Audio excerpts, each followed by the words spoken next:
கர்த்தர் மகா நல்லவர், அவர் கிருபை மகா பெரியது. இந்த நாளிலே கிரைஸ்ட் காலிங் டிவி மூலமாக உங்களை சந்திப்பதிலே நான் மிகுந்த மகிழ்ச்சி அடைகிறேன். பிரதர் டேனியலுக்காக நான் தேவனை ஸ்தோத்தரிக்கிறேன். இன்றைக்கு சுமார் 10 தேசங்களிலிருந்து அவருடைய கிருபையினாலே என்னுடைய வியூவர்ஸ் அநேகமாக ஆசீர்வதிக்கப்படுகிறார்கள். பல ஊழியர்கள் எழும்பியிருக்கிறார்கள். இதில் என்னுடைய ரோல் என்று சொல்லுவதற்கு ஒன்றுமே இல்லை. ஒரு சின்ன கிராமத்தில் 100 குடும்பங்கள் மாத்திரமே உள்ள குளத்துக்குடி என்கிற ஒரு கிராமம், தூத்துக்குடி மாவட்டத்தில் நாசரேத் அருகில் ஒரு கிறிஸ்தவ கிராமத்தில் பிறந்தவன். என்னுடைய பெயர் சுதந்திர சிங். 1952 ஆண்டில் சுதந்திர தினத்தன்று பிறந்ததினாலே சுதந்திர சிங் என்று பெயர் வைத்தார்கள். ஜான் சுதந்திர சிங். ஸோ அவருடைய ஃபஸ்ட்டு லெட்டர்ஸ் JASS, ஜாஸ் மினிஸ்ட்ரிஸ் என்று சொல்லி சில ஆண்டுகளுக்கு முன்பதாக துவங்கி பல தேசங்களிலிருந்து ஜனங்கள் ஆசீர்வதிக்கப்படுகிறார்கள். என்னுடைய ஆரம்ப கால வாழ்க்கை அல்லது எங்களுடைய பெற்றோருடைய பின்னணியை சொல்ல வேண்டுமென்றால், என்னுடைய தகப்பனார் பெயர் அருமை நாயகம். அதிகமாக 3வது வகுப்பு மாத்திரம்தான் படிக்க முடிந்தது. ஏனென்றால் எங்களுடைய தாத்தா சிறு வயதில் இறந்து போனதுனாலே அந்த 3வது வகுப்பு மாத்திரம்தான் படித்தார்கள். ஆனால் அவர்களுக்கு கர்த்தரை குறித்த ஒரு விசுவாசம் இருந்தது. கர்த்தரை ரொம்ப தேடுவாங்க, ரைட்? அப்படி ஒரு பருவத்தில் தகப்பனாரை இழந்ததினாலே பள்ளிக்கூடத்துக்கு செல்லாமல் சம்பாதிக்க சென்றாங்க. வயல் அறுவடைக்கு சென்றார்கள் என்று சொல்லுவார்கள். அப்படி இருக்கும் பொழுது பாருங்கள், நாங்கள் பிறக்கும் பொழுது எங்கள் அப்பா பெரிய கோடீஸ்வரங்க. எங்கள் அப்பாவை பற்றி நிறைய காரியங்கள் சொல்லலாம் பாருங்கள். கடுமையான உழைப்பாளி, இரவும் பகலும் உழைப்பார்கள். அதே போல் ரொம்ப ஸ்ட்ரிக்டானவங்க, ரொம்ப கோபக்காரங்க என்று சொல்ல வேண்டும். அப்படி ஒரு அவருடைய தம்பி அண்ணன் எல்லாரையும் அணைத்து கொண்டு கர்த்தர் அப்படி அவர்களை எப்படி ஆசீர்வதித்தார் என்று சொன்னால், ஒன்றும் இல்லாததிலிருந்து அவருடைய வாழ்க்கையிலே பாருங்கள், இந்தியாவில் தூத்துக்குடி மாவட்டத்தில் ஸ்ரீவைகுண்டம், நாசரத்து, உடங்குடி, சாத்தாங்குளம், ஆறுமணியர் ஆகிய 5 இடங்களில் பர்மாஷல் என்ற அந்த காலத்தில் இருந்தது. இப்பொழுது பாரத் பெட்ரோலியம் 5 இடத்துல பெட்ரோல் பங்கு ஸ்தாபித்தார்கள். அப்புறம் கெரசன் டெப்போ 5 இடத்துல வைத்தாங்க. அங்கே ஸ்ரீலங்காவில் பாருங்கள், அங்கேயும் தேவன் அவர்களை ஆசீர்வதித்தார். அங்கே 5 தொழிற்சாலைகள். அப்படி நாங்கள்லாம் சில்வர் ஸ்பூனோடு பிறந்தோம் பாருங்க. நாங்கள் பிறக்கும் பொழுது இந்தியாவிலேயும் காரு, அங்கே ஸ்ரீலங்காவிலேயும் காரு. அப்படி தேவன் எங்கள் தகப்பனாரையும் சித்தப்பா பெரியப்பாவை தேவன் ஆசீர்வதித்திருந்தார். எங்கள் அப்பா எல்லாம் பாருங்கள், ரொம்ப ஆண்டவரை நம்புவாங்க. காலையில் எப்பொழுதும் வீட்டை விட்டு புறப்படும் பொழுது நல்ல முழங்கால் போட்டு ஜெபம் பண்ணி விட்டு தான் வீட்டை விட்டு புறப்படுவார்கள். இரவு 9 மணி 10 மணிக்கு தான் வீட்டுக்கு வருவாங்க. வந்தவுடனே நல்ல முழங்கால் போட்டு ஜெபம் பண்ணி தான் அவங்க அடுத்த வேலையை பார்ப்பாங்க. அப்படி ஆண்டவரை நம்புகிறவர்கள். ஆனால் என்ன என்று சொன்னால், அந்த இந்திய ஏக ரட்சகர் சபை, நாட்டு சபை என்று சொல்லி சனிக்கிழமை வேதக்காரர்கள், சரிங்களா, ஓய்வு நாளை பின்பற்றுவார்கள். சனிக்கிழமை வேலைக்கு போக மாட்டாங்க, சமையல் பண்ண மாட்டார்கள், முழுவதுமாக ஓய்ந்திருப்பார்கள். அவர்களுக்கு தெரிந்த வெளிச்சத்தில் ரொம்ப ஒரு நம்பிக்கையோடு விசுவாசத்தோடு தேவனை பின்பற்றுகிற நபர்களாக இருந்தாங்க. ரொம்ப உண்மை என்றால் ரொம்ப உண்மை. எந்த விதத்தில் அவங்க பொய் சொல்கிறது பிடிக்காது. அதே போல் ரொம்ப ஸ்ட்ரிக்ட். எங்களெல்லாம் ரொம்ப அடித்து வளர்த்தார்கள். என்னோடு பிறந்தவர்கள் 5 சகோதரிகள், ஒரு அண்ணன், ஒரு தம்பி. என் மேல் ஆண்டவர் ஒரு பெரிய கிருபைன்னு நான் நினைக்கிறேன். எனக்கு அக்காமார் இருக்கிறாங்க, தங்கைமார்கள் இருக்கிறார்கள், அண்ணன் இருக்கிறார், தம்பி இருக்கிறார். அப்படி ஒரு பெரிய குடும்பத்தில் நாங்கள் எல்லோரும் சேர்ந்து வளர்ந்தோம். உங்களுக்கு தெரியும் பாருங்கள், 2 பேர் இருக்கிற இடத்துல அவ்வளவு சண்டை வரும். அப்போ எங்கள் வீட்டில் 8 பேர் எப்பொழுதும் ஒன்று சண்டை போட்டுகிட்டே இருப்போம், அப்படி இல்லைன்னா சிரிச்சுக்கிட்டே இருப்போம். ஆனால் நாங்கள் நல்லா வேலை செய்யணும். எங்களுக்கு அநேக வயல் பேடி ஃபீல்ட்ஸ் இருந்தது, தோப்பு இருந்தது. நல்லா வேலை செய்யணும், கடினமாக வேலை செய்வோம். எங்கள் வீட்டில் எப்பொழுதுமே ஒரு 10 மாடு இருக்கும். பால் வாங்குறதே கிடையாது, பால் விற்றதும் கிடையாது. இன்றைக்கி ஒரு குழந்தை, அதாவது இன்றைக்கி பால் இல்லைன்னா ஒரு மாடு வாங்கிட்டு வந்துடுவாங்க. எங்கள் அம்மாவும் அதே போல் ரொம்ப ஒரு தாழ்மையுள்ள ஒரு தாயார், சரிங்களா. ஸோ இப்படி ஒரு நல்ல ஒரு ஒழுக்கமான ஸ்ட்ரிக்டான பெற்றோருக்கு பிறந்தவன் தான் நான். 1952 அந்த கிராமத்தில் பாருங்கள் டிடிடிஏ பள்ளிக்கூடம் இருந்தது. ஆங்கிலேயர்கள் கட்டின மிஷினரி கட்டின பள்ளிக்கூடம். தமிழ் மீடியம் தான். அங்கே தான் படித்தோம். அங்கே படிக்கும்போது எனக்கு நல்ல ஞாபகம் இருக்கிறது. எல்லாம் மண்ணில் கூட எழுதி பழகியிருக்கோம். அங்கே தான் ஆரம்பித்தோம். அப்போ குட்டியப்போ என்று சொல்லுவாங்க. அப்படி தான் ஆரம்பித்தோம். எனக்கு ஞாபகம் இருக்கிறது, நான் 1வது வகுப்பு படிக்கும் பொழுது எங்கள் வீட்டில் எங்கள் ஊரில் எலக்ட்ரிசிட்டி இல்லை. 2வது வகுப்பு படிக்கும் பொழுது தான் பெரிய போஸ்டெல்லாம் போட்டு எலக்ட்ரிசிட்டிலாம் வருது பாருங்கள். அப்படி மிகவும் பின்தங்கிய ஒரு கிராமத்தில் தேவன் பிறக்க வைத்தார். நல்ல ஒரு குடும்பத்தில் பிறக்க வைத்தார். எங்கள் அப்பாவை பற்றி சொல்லணும்னா நிறைய சொல்லலாம். அந்த ஊரில் எல்லாருக்கும் உதவி செய்வாங்க. கிட்டத்தட்ட அந்த கிராமத்தில் இருந்த பாதி பேர் எங்கள் அப்பாட்ட வேலை செஞ்சாங்க. பெட்ரோல் பங்கில் வேலை செய்வாங்க, அல்லது கெரசின் டெப்போவில் வேலை செய்வாங்க, அல்லது எங்கள் வயக்காட்டை நிர்வாகம் பண்ணுவாங்க, அல்லது ஸ்ரீலங்காவிலே நிறைய பேர் வேலை செய்தாங்க பாருங்கள். அப்படி ஒரு நல்ல ஒரு ஆசீர்வாதத்தினால் நிரப்பப்பட்ட ஒரு ஃபேமிலியில் தேவன் என்னை பிறக்க வைத்தார். அப்போது பார்த்திங்கன்னா அவங்க அந்த சனிக்கிழமை வேதத்தில் இந்த சால்வேஷனை குறித்தெல்லாம் அதிகமாக கற்றுத்தர மாட்டாங்க. ஏதோ கடமைக்காக அந்த ஆராதனை நடக்கும். அதில் 10 கட்டளைகள் வாசிப்பார்கள். இன்றைக்கு பார்த்திங்கன்னா நான் அந்த 10 கட்டளைகளை தேவன் எப்படி நீக்கிவிட்டார். எபேசியர் 2வது அதிகாரம் 14, 15, 16 நமக்கும் தேவனுக்கும் பகையை உண்டாக்கி கொண்டிருந்த நியாயப்பிரமாணம் கட்டளைகளை தகர்த்தார், கொன்றார், ஒழித்தார் என்று பவுல் எழுதுகிறார். நான் அந்த நாட்களில் ஒவ்வொரு சனிக்கிழமையும் நாங்கள் நியாயப்பிரமாணத்தை வாசிக்கணும். அந்த ஆலயத்துலேயும் நான் ரொம்ப பக்தியாக இருப்பேன் பாருங்கள். பாடல் நான் இருந்தேன்னா அந்த ஆராதனையில் இருந்தேன் என்றால் நான் தான் பாடலை ஆரம்பிப்பேன். அப்புறம் பழைய ஏற்பாட்டில் ஒரு அதிகாரம், புதிய ஏற்பாட்டு ஒரு அதிகாரம் ஒவ்வொரு ஆராதனையிலும் வாசிப்பார்கள். நான் எழுந்து நின்று வாசிப்பேன். அப்படி ஒரு பக்தியிலே நாங்கள் வளர்க்கப்பட்டோம். எனவே பெரிய பாவத்தில் நான் போய் விழலை. நான் சொன்ன பாருங்கள், எங்கள் தகப்பனார் ரொம்ப ஸ்ட்ரிக்டாக இருக்கிறதுனால நான் சின்ன வயதில் ஒரு பயந்த சுபாவம். அப்படிப்பட்ட ஒரு சூழ்நிலையில் வளர்ந்து கொண்டு இருந்தோம். அப்போல்லாம் கிராமத்தில் உங்களுக்கு தெரியும் பாருங்கள், ஏன்னா கோலிக்கா விளையாடுவோம், அப்புறம் என்ன குச்சிக்கம்பு விளையாடுவோம். இப்படி தான் விளையாடுவோம். எங்கள் வீடு வேறு 3 ஏக்கரில் 3 பங்களா, ஒவ்வொரு வீடும் 11 ரூம் 11 ரூம் 11 ரூம், பெரியப்பாவுக்கு, எங்களுக்கு, அப்புறம் சித்தப்பாவுக்கு. அப்படிப்பட்ட ஒரு பேக்ரவுண்டில் நாங்கள் வளர்ந்து அந்த வீடுகளை கட்டுவதற்கு முன்பதாக எங்கள் தகப்பனாருக்கு ஒரு ஆசை, சித்தப்பாக்கெலாம் ஒரு ஆசை பாருங்கள்.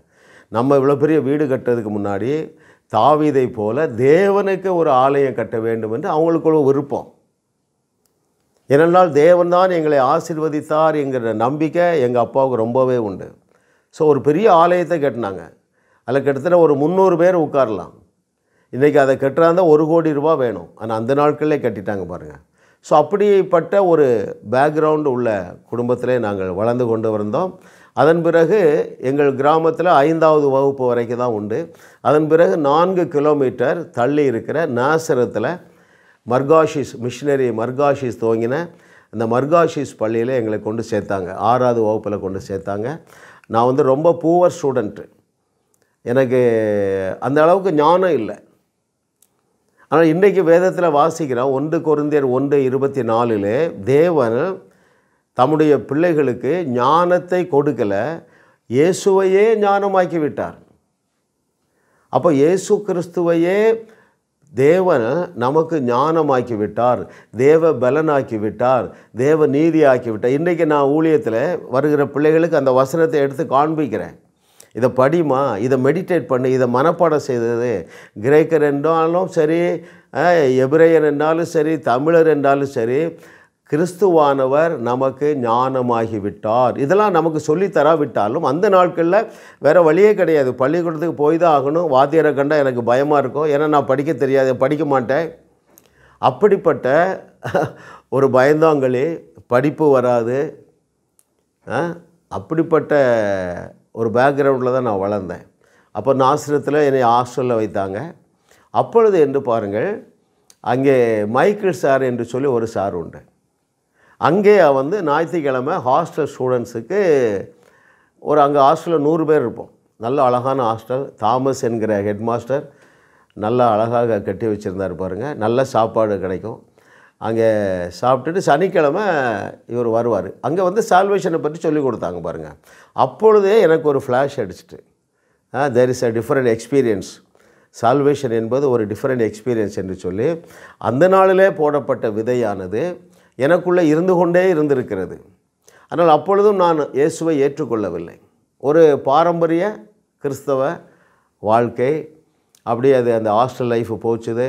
அதன் பிறகு சைக்கிள் வாங்கி கொடுத்தாங்க. 4 கிலோமீட்டர் சைக்கிளில் போயிட்டு சைக்கிளை வந்து இப்படியாக என்னுடைய பள்ளி பருவ நாட்கள் போய்கொண்டே இருந்தது. எனக்கு ரொம்ப அநேக ஃப்ரெண்ட்ஸ் எல்லாம் கிடையாது, கெட்ட பழக்கமும் கிடையாது. அப்படிப்பட்ட ஒரு நல்ல சூழ்நிலையை வளர்ந்தோம். அப்புறம் 12th முடித்தோம். அப்போ வந்து 11th ஸ்டாண்டர்ட் பாருங்கள். எஸ்எஸ்எல்சி முடித்த பிறகு என்னுடைய அடுத்த கல்லூரி வாழ்க்கை பார்த்திங்கன்னா விஓசி காலேஜ் தூத்துக்குடியில் பியூசி படித்தேன். அப்போவும் நான் அதிகமாக ஆண்டவரை தேடுகிறதில்லை. எனக்கு அப்படி ஒரு பக்தி உள்ள நண்பரும் கிடைக்கவில்லை, மோசமான நண்பர்களும் கிடைக்கவில்லை. கர்த்தரே என்னை அதிசயமாக வழிநடத்தி வந்திருக்கிறார். அதன் பிறகு எங்கள் அப்பா வசதி இருந்ததுனால லயோலா கல்லூரியில் பிஏ படிக்கும்படியாக எனக்கு அட்மிஷன் வாங்கி கொடுத்தாங்க. எனக்கு பிகாம் படிக்க ஆசை. ஏன்னா எல்லாரும் பிஸ்னஸ் ஃபேமிலி, பிஸ்னஸ் தான் பண்ண போகிறேன்னு நல்லா தெளிவாக தெரியும் பாருங்கள். ஆனால் எப்படியாவது படித்தால் சென்னையில் படிக்க வேண்டுமென்று எங்களுடைய மூத்த சகோதரர் எம்காம் அங்கே லயோலா காலேஜில் படிச்சுட்டு இருந்தாங்க. நீ கண்டிப்பாக இங்கே படிக்கணும் என்று சொல்லி எனக்கு பிஏ ஹிஸ்ட்ரி தான் கொடுத்தாங்க. என்னுடைய புவர் மார்க்ஸு அங்கே அந்த கல்லூரி ஹாஸ்டலில் படித்து கொண்டிருந்தேன். அப்பொழுது தேவனை அதிகமாக தேடவில்லை. ஆனால் கர்த்தரே தேவன், இயேசு கிறிஸ்துவே ஆண்டவர் என்பதில் எந்த விதமான மாற்று கருத்தும் இல்லாதபடி அப்படி நாங்கள் வளர்ந்து அந்த டிகிரியை முடித்து அப்படித்தான் எங்களுடைய கல்லூரி பருவ நாட்கள் முடிந்தது. பெரிய கெட்ட பழக்கம் இல்லை. ஆண்டுடைய அது ஒரு பெரிய கிருபை பாருங்கள்ல. இன்றைக்கி இந்த நாட்களில் வாலிப பிள்ளைகள் பலவிதமான பாவத்தில் போய் சிக்கியிருக்காங்க. தேங்க் காட், கர்த்தருக்கு நான் ரொம்ப நன்றி சொல்கிறேன். எந்த ஒரு பெரிய தீய பழக்கத்திலையும் நான் சிக்கிக்கொள்ளவில்லை. அப்படி அந்த கல்லூரியை முடித்து விட்டு எங்கள் பெட்ரோல் பங்கை தான் நான் பார்க்க போகிறேன். அப்போது எங்களுடைய அப்பாவுக்கு 2 பெட்ரோல் பங்கு, சிறுவைகுண்டம், நாசரத். அதுக்கு நான் வந்து பொறுப்பாளனாக போயிட்டு இப்படி தான் என்னுடைய வாழ்க்கை பயணம் தொடங்குகிறது. அப்பொழுது தேவனை பெரிதாக தேடவில்லை. சனிக்கிழமையானால் கோயிலுக்கு போவோம், அவ்வளோதான். அப்புறம் எப்போவாவது எங்கள் அப்பா இந்தியாவில் இருந்தாங்கன்னா என்ன செய்வோன்னா, வீட்டில் எல்லோரும் 8 பிள்ளைகள், எங்கள் அப்பா ஏதோ ஒரு வசனத்தை எடுத்து பேசுவாங்க. அப்படிலாம் எங்களை வளர்த்தார்கள். ஒரு பாட்டு பாடி 2 பாட்டு பாடி அப்படியே வளர்ந்தோம். எங்களுடைய அக்கா 2 பேர் அதே நாசிரத்தில் கேர்ள்ஸ் காலேஜில் ஹாஸ்டலில் இருந்ததுனால அவங்க நல்ல பாடல்கள்லாம் கற்றுக்கிட்டு வருவாங்க. வீட்டில் எல்லோரும் வட்டமாக உட்காந்து பாடி அப்புறம் ஜெபம் பண்ணி அதன் பிறகு தான் சாப்பிடுவோம்.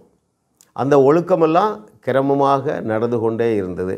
இப்படி கல்லூரி பருவம் முடிந்து அப்புறம் பிஸ்னஸ் வாழ்க்கை துவங்கிட்டு, ஸோ அங்கே இருந்து பாருங்கள் பாளையங்கோட்டைக்கு நான் ஷிஃப்ட் ஆனேன். அங்கே நான் ஒரு பேக்கரி, அப்புறம் பேரமௌண்ட் கூல் ஹோம் என்று சொல்லி ஒரு கூல் ஹோம் வைத்திருந்தேன், பேக்கரி வைத்திருந்தேன், ஐஸ் ஃபேக்ட்ரி வச்சுருந்தேன். அதுதான் என்னுடைய சொந்த தொழில். ஃபஸ்ட்டில் எங்கள் அப்பா தான் அதுக்கு இன்வெஸ்ட் பண்ணாங்க. அந்த பிஸ்னஸை தேவன் ஆசீர்வதித்தார். அதன் பிறகு அங்கே இருந்து கன்ஸ்ட்ரக்ஷன் போனேன். பாருங்கள், நான் எப்போவுமே ஒரு ஆண்டர்ப்ரனராக தான் இருந்திருக்கிறேன். இப்போல்லாம் நான் அதை யோசித்து பார்க்குறேன் பாருங்கள். அவ்வளோ ஒரு பயந்தாங்கொழியாக இருந்தாலும் தேவனுடைய கிருபையை தவிர வேறு ஒன்றுமே இல்லை. சொந்த பிஸ்னஸ் ஆரம்பித்து என்னிடத்தில் அப்பொழுதே 40 பேர் வேலை செய்கிறாங்க. அப்போ அதில் ஒரு இன்ட்ரெஸ்டிங்கான சம்பவம் உங்களுக்கு சொல்லணும். அந்த பேக்கரியில் அந்த அவன் இருக்கும் இல்லையா, உங்களுக்கு தெரிஞ்சிருக்கிறோம். அந்த ப்ரெட்டு பிஸ்கட் எல்லாம் வேக வைக்கிறதுக்கு ஒரு பெரிய அவன், அதில் விறகு போட்டு அவன் வைப்போம். அதை ஒருவரை பழுது பார்க்கும்படியாக ஒரு மேஸ்திரி வந்தார். அவர் சொன்னார், சார் நீங்கள்லாம் நல்லா கான்ட்ராக்ட் எடுத்தால் நல்லா ஏர்ன் பண்ணலாம் அப்படின்னு ஒரு ஆலோசனை கொடுத்தார். நான் சும்மா ட்ரை பண்ணேன் பாருங்கள். ஆண்டவர் அதையும் வாய்க்க செய்தார். அவன் செய்வது எல்லாம் வாய்க்கும் என்று சொன்னார் பாருங்கள். நான் ரொம்ப அவரை தேடவும் இல்லை. அப்போது எனக்கு வந்து பஞ்சாயத்து யூனியனில் வேலை கிடைக்குது, கன்ஸ்ட்ரக்ஷனில் வேலை கிடைக்கிது, ரோடு போடுறது, பிரிட்ஜு கட்டுறது, அந்த வேலை கிடைக்கிது. அப்புறம் பிடபிள்யூவில் கிளாஸ் 1 கான்ட்ராக்டர் ஆகிட்டேன். பாளையங்கோட்டையில் இருக்கிற 3 பெரிய பில்டிங் இருக்கும். அங்கே கோர்ட்டில் 3 பெரிய பில்டிங் இருக்குது. அதில் ஒரு பில்டிங்கை நான் கட்டினேன் பாருங்கள். அப்பொழுது தான் ஜான் தேவதாஸ் என்ற ஒரு சகோதரன் அங்கே பாளையங்கோட்டையில் இந்த peace assemblies of God pastor Ratnapal சர்ச்சுக்கு என்னை அழைச்சிட்டு போகிறாங்க. அதில் கூட ரொம்ப ஒரு இன்ட்ரெஸ்டிங்காக ஒன்று நான் சொல்லணும் பாருங்கள். என்னை அழைத்த சகோதரன் சொன்னாங்க, அவர் ரட்சிக்கப்பட்டிருந்தார். அவர் ஒரு பிஸ்னஸ் பேக்ரவுண்ட்லேருந்து ரட்சிக்கப்பட்டிருந்தார். ஞாயிற்றுக்கிழமை சர்ச்சுக்கு போகலாம் அப்படின்னார். அப்போ என்னிடத்தில் அப்பொழுதே நான் சொந்த வாகனம் வைத்திருந்தேன், அம்பாசிடர் கார் வைத்திருந்தேன். அப்போ நான் என்ன சஜஸ்ட் பண்ணேன், ஒவ்வொரு சண்டேயும் ஒவ்வொரு சர்ச்சுக்கு போவோம். அவரும் சரின்ட்டார். கேத்தலிக் சர்ச்சுக்கு போனோம் ஒரு சண்டே, அதுக்கப்புறம் சால்வேஷன் ஆர்மிக்கு போனோம், அதன் பிறகு ஏஜி சர்ச்சுக்கு போன மாதிரி. அங்கே ரத்னபால் பாஸ்டருடைய செய்தி எனக்கு ஒரு வித்தியாசமாக தோணுது. ஏனென்றால் பள்ளி பருவத்திலே விதை விழுந்தது, சால்வேஷன் ஒன்று இருக்குதுன்னு சொல்லி. அப்போ முதல் செய்தியே எனக்கு ரொம்ப பிடிச்சிருந்தது பாருங்கள். அப்போ சொன்னேன், அண்ணன் அடுத்த வாரமும் இதே சர்ச்சுக்கு வருவோன்னு சொன்னேன். அப்போ பிஸ்னஸில் நீங்கள் பார்த்தீங்கன்னா நான் ஒரு பெரிய ஒரு ப்ராஃபிட் பார்க்காட்டாலும் நஷ்டம் இல்லை. அதில் வர்ற லாபத்தை வேறு பிஸ்னஸில் தான் போடுறதுக்கு என்னுடைய எண்ணம் இருந்து கொண்டே இருந்தது. எங்கள் அப்பா எங்கிட்ட தான் ஒன்றுமே எதிர்பார்க்கவும் இல்லை, நாங்கள் அதிகமாக பெற்றோருக்கு சப்போர்ட் பண்ணவும் அவசியப்படவில்லை. ஸோ அப்படி போயிட்டே இருக்கும் பொழுது 27வது வயதில் அந்த கிராமத்தில் பார்த்திங்கன்னா நம்மகிட்டலாம் ஒன்றுமே கேட்க மாட்டாங்க. மாப்பிள்ளையும் அவங்களே பார்த்துருவாங்க, பொண்ணு அவங்களே பார்த்துருவாங்க பாருங்கள். அப்போ எனக்கு ஒரு நான் வயது வந்ததுனால, ஏற்கனவே எங்கள் அக்கா 2 பேருக்கு திருமணம் ஆயிருந்தது, தங்கை 2 பேருக்கு திருமணம் ஆயிற்று. கடைசியில் ஒரு தங்கை மாத்திரம்தான் திருமணம் ஆகாமல் இருந்தால். எங்கள் அண்ணனுக்கும் கல்யாணம் ஆயிற்று. கர்த்தருடைய கிருபையினாலே ஒவ்வொரு கல்யாணத்தையும் தேவன் சிறப்பாக நடத்தினார். ஆமாம், எங்கள் அப்பா பார்த்திங்கன்னா நிறைய சொத்து இருந்தது. ஸோ அப்படி நடந்து கொண்டு இருக்கும்போது எனக்கு ஒரு வாழ்க்கை துணையை தகப்பனார் தேட ஆரம்பித்தாங்க. அவங்களுக்கு என்ன தெரியும்னு சொன்னால், நம்ம பாரம்பரிய சபையிலிருந்து பெண் வேணும் என்று சொல்லி அவர்கள் விரும்பினார்கள். அவர்கள் விரும்பினபடியே அங்கே பிரகாசபுரத்தில் நல்ல ஒரு குடும்பத்தில் பிறந்த என்னுடைய மனைவி வினோதினி, அந்த திருமணம் சிறப்பாக நடைபெற்றது. அவர்களும் என்னோடு கூட வாழ்ந்தாங்க. நானும் மனைவியும் தனியாக குடித்தனம் பண்ணோம் பாளையங்கோட்டையில். அப்படி இருக்கும் பொழுது தான் நாங்கள் 2 பேரும் ஆண்டவராக இயேசு கிறிஸ்துவுடைய அன்பை ருசி பார்த்து ரட்சிக்கப்பட்டோம். கர்த்தர் எங்களை ஆசீர்வதிக்க ஆரம்பித்தார். மனைவியும் பார்த்திங்கன்னு சொன்னால் ஆண்டவரை நேசிக்க ஆரம்பித்தாங்க. என்றைக்கு நாங்கள் மறுபடி பிறந்தோமோ அன்றைக்கு நம்ம ஏற்கனவே பிஸ்னஸ் பண்ணி ஸ்கில்லாம் வந்துட்டுன்னு நினைக்கிறேன். ஊழியம் செய்ய தொடங்கிட்டோம். ஏதோ ஒரு ஊழியத்தில் உதவியாக இருப்போம், சபைக்கு போனால் சபைக்கு உதவியாக இருப்போம். அதன் பிறகு எங்களுக்கு அந்த ஆண்டுடைய கிருபை பாருங்கள், பிளஸ்ஸிங் யூத் மிஷன், அந்த ஒரு மிஷனரி ஸ்தாபனத்தோடு தேவன் எங்களை தொடர்பு படுத்தினார். அப்பொழுது நாங்கள் பாளையங்கோட்டையில் தான் நாங்கள் இருக்கிறோம். அப்படி இருக்கும் பொழுது பார்த்தீங்கன்னு சொன்னால் ஆண்டுடைய ஒரு கிருபை பாருங்கள். என்னுடைய மனைவி திருமணமாகி ஒரு சில மாதங்களுக்குள்ளாக ரொம்ப சிக்காயிட்டாங்க. ரொம்ப சிக்குனா ரொம்ப சிக்கு, ப்ளீடிங் ப்ராப்ளம். சில மாதங்கள் வயிற்று வலியில் ரொம்ப தாங்க முடியாது. கிட்டத்தட்ட ஒரு 7-8 ஆஸ்பத்திரிக்கு போகிறோம். டாக்டர்லாம் சொல்லிட்டாங்க இவங்களுக்கு குழந்தை பாக்கியமே இருக்காது என்று சொல்லி. ஆனால் அவனுடைய கிருபை பாருங்கள், 1 வருஷம் கழித்து தேவன் எங்களுக்கு ஒரு முதல் குழந்தை, ஒரு பெண் குழந்தையை கொடுத்தார். அவளுடைய பெயர் டயானா. இன்றைக்கி பார்த்திங்கன்னா அமெரிக்க ஐக்கிய தேசத்தில் கலிஃபோர்னியாவில் லாஸ் ஏஞ்சல்ஸில் ஒரு சொந்த சபையை ஆரம்பித்திருக்கிறார். அந்த கதையை நான் பின்னாடி சொல்லுகிறேன். ஸோ இப்படி எங்களுடைய வாழ்க்கை பயணம் சென்று கொண்டே இருக்கிறது. நாங்கள் அந்த ஏஜி சர்ச்சில் பாளையங்கோட்டையில் வளர்ந்தாலும் பிளஸ்ஸிங் யூத் மிஷனோடு ரொம்ப ஆக்டிவாக இருக்கிறோம். அப்போது நான் கன்ஸ்ட்ரக்ஷனில் இருந்தேன். பார்த்திங்களா, பாளையங்கோட்டை கோர்ட்டு பில்டிங் கட்டிகிட்டு இருந்தேன். என்னிடத்தில் ஒரு 50 பேர் 60 பேர் வேலை செய்கிறாங்க. அவ்வளோத்தையும் நிர்வாகம் பண்ணுறேன். நான் இப்பொழுது தான் நல்லா யோசித்து பார்க்குறேன் பாருங்கள். தேவன் அந்த கிருபையை எனக்கு கொடுத்திருந்தார். அதில் நல்ல ஒரு வருமானம் வந்தது. நல்ல ஆலயத்துக்கு கொடுப்போம், ஏழைகளுக்கு கொடுப்போம். அப்படி தான் நாங்கள் வளர்ந்து கொண்டு வந்திருந்தோம். ஸோ அப்படி இருக்கும் பொழுது என்னால் அதை தொடர முடியவில்லை. ஏனென்றால் பிடபிள்யூ டிபார்ட்மெண்ட்னால் உங்களுக்கு தெரியும் பாருங்கள், நிறைய லஞ்சம் கொடுக்கணும். அதில் எனக்கு விருப்பம் இல்லாததுனால அந்த பிஸ்னஸை நான் அப்படியே ஆஃப் பண்ணிட்டேன். அப்படி இருக்கும் பொழுது தான் என்னுடைய உறவினர் ஒருத்தர் சென்னையில் தொழிற்சாலை நடத்தி கொண்டிருந்தவர் என்னை அழைக்கிறார். நீ சென்னைக்கு வா, பிஸ்னஸ் செய்யலாம் அப்படின்னு சொல்லி அழைத்த உடனே, அப்பொழுது எனக்கு 2 பெண் குழந்தைகள் இருந்தாங்க. அவர்கள் எல்லாரையும் அழைத்து கொண்டு சென்னைக்கு வந்துட்டோம். சென்னைக்கு வரும்பொழுது பெரிய பணம் கொண்டு வரட்டாலும் கர்த்தர் அதை வாய்க்க செய்தார் பாருங்கள். ஒரு சில வருஷங்கள் அவரோடு இருந்தான். அதன் பிறகு சொந்தமாக ஒரு தொழிற்சாலையை ஆரம்பிக்க உதவி செய்தார். இதுக்கு இடையில் ஊழியம், பகுதி நேர ஊழியமும் பெருகிட்டு பாருங்கள். அந்த பிளஸ்ஸிங் யூத் மிஷனில் என்னை சென்னை சிட்டி கோஆர்டினேட்டராக அப்பாயின்ட் பண்ணாங்க. அப்பொழுது பார்த்தீர்கள் என்று சொன்னால், நான் பிஸ்னஸ் பண்ணினாலும் என்னுடைய அதிகமான நேரத்தை ஊழியத்துக்கு தான் செலவிடுவேன். ஆமாம், இது ரொம்ப முக்கியமான ஒரு சத்தியம். நான் உங்களுக்கு சொல்லித்தரேன் பாருங்கள். கொஞ்சத்திலே உண்மையாக இருந்தால், இன்றைக்கி ஆயிரக்கணக்கான நபர்கள் என்னுடைய செய்தியை கேட்டு ஆசீர்வதிக்கப்படுகிறாள். நான் நினைக்கிறேன் கொஞ்சத்தில் நான் உண்மையாக இருந்தேன். இன்னொரு ஊழியத்தில் முழுமையாக நான் உண்மையாக இருந்தேன். என்னுடைய பணத்தை செலவழிப்பேன், என்னுடைய நேரத்தை செலவழிப்பேன். அதில் உண்மையாக இருந்தும் பாருங்கள், கர்த்தர் இன்றைக்கு எங்களை படிப்படியாக உயர்த்தி கொண்டே வந்திருக்கிறார் என்று சொல்லி சாட்சி சொல்ல முடியும். அப்படியே சென்னையில் அம்பத்தூர் இண்டஸ்ட்ரியல் எஸ்டேட்டில் என்னுடைய தொழிற்சாலையினுடைய பெயர் Gosent enterprises. The very name of the factory is Gosent and going and sending for the Lord. என்னுடைய அறிவின்படி இந்த ஊழிய அழைப்பு என்பது எல்லாருக்கும் இருக்கிறது. எல்லாருக்கும் ஊழிய அழைப்பு இருக்குது. ஒருவருக்கும் அழைப்பு இல்லைன்னு சொல்ல முடியும். ஊழியம் என்றால் என்னங்க? நீங்கள் பெற்ற நன்மையை மற்றவங்களுக்கு சொல்லணும், அவ்வளோதானே? அந்த பிசாசு பிடியிலேருந்து வெளியே ஒருத்தான் வந்தான் பாருங்கள். அவன் உடனே இயேசு கிறிஸ்துட்ட வந்து சேர்ந்தான். எப்பா நீ என்ன பின்னால் வராத, கர்த்தர் உனக்கு இறங்கி செய்ததை எல்லாருக்கும் சொல்லு. அப்படி தான் அவனை அனுப்பி விட்டுறாரு பாருங்க. அப்போது அருமையான விசுவாசிகளே, கர்த்தர் உங்களுக்கு கொடுத்துருக்கிற வெளிச்சத்தில் நீங்கள் மற்றவர்களுக்கு ஆண்டோடைய அன்பை சொல்லி கொடுங்கள். எங்கள் குடும்பம் பெரிய ஃபேமிலி பாருங்கள், பெரிய குடும்பம். எங்களுக்கு எப்படி நடக்கும் தெரியுமா? என்னுடைய அக்காமார் என்னை விட 4 வகுப்பு மேலே படிப்பாங்க. அவங்க எனக்கு சொல்லி தருவாங்க. நான் என்னுடைய தங்கச்சி சொல்லிக் கொடுப்பேன். அதே போல் நீங்கள் அறிந்திருக்கிற சத்தியத்தை அல்லது கர்த்தர் உங்களுக்கு இறங்கி செய்திருக்கிற நன்மைகளை மற்றவர்களுக்கு சொல்லிக் கொடுப்பது தான் ஊழியம். அதை நீங்கள் செய்யுங்க. எல்லோரும் செய்யுங்க, பகுதி நேரமாக செய்யுங்க. கர்த்தர் உங்களை கோடாய் பெருக பண்ணுவார்.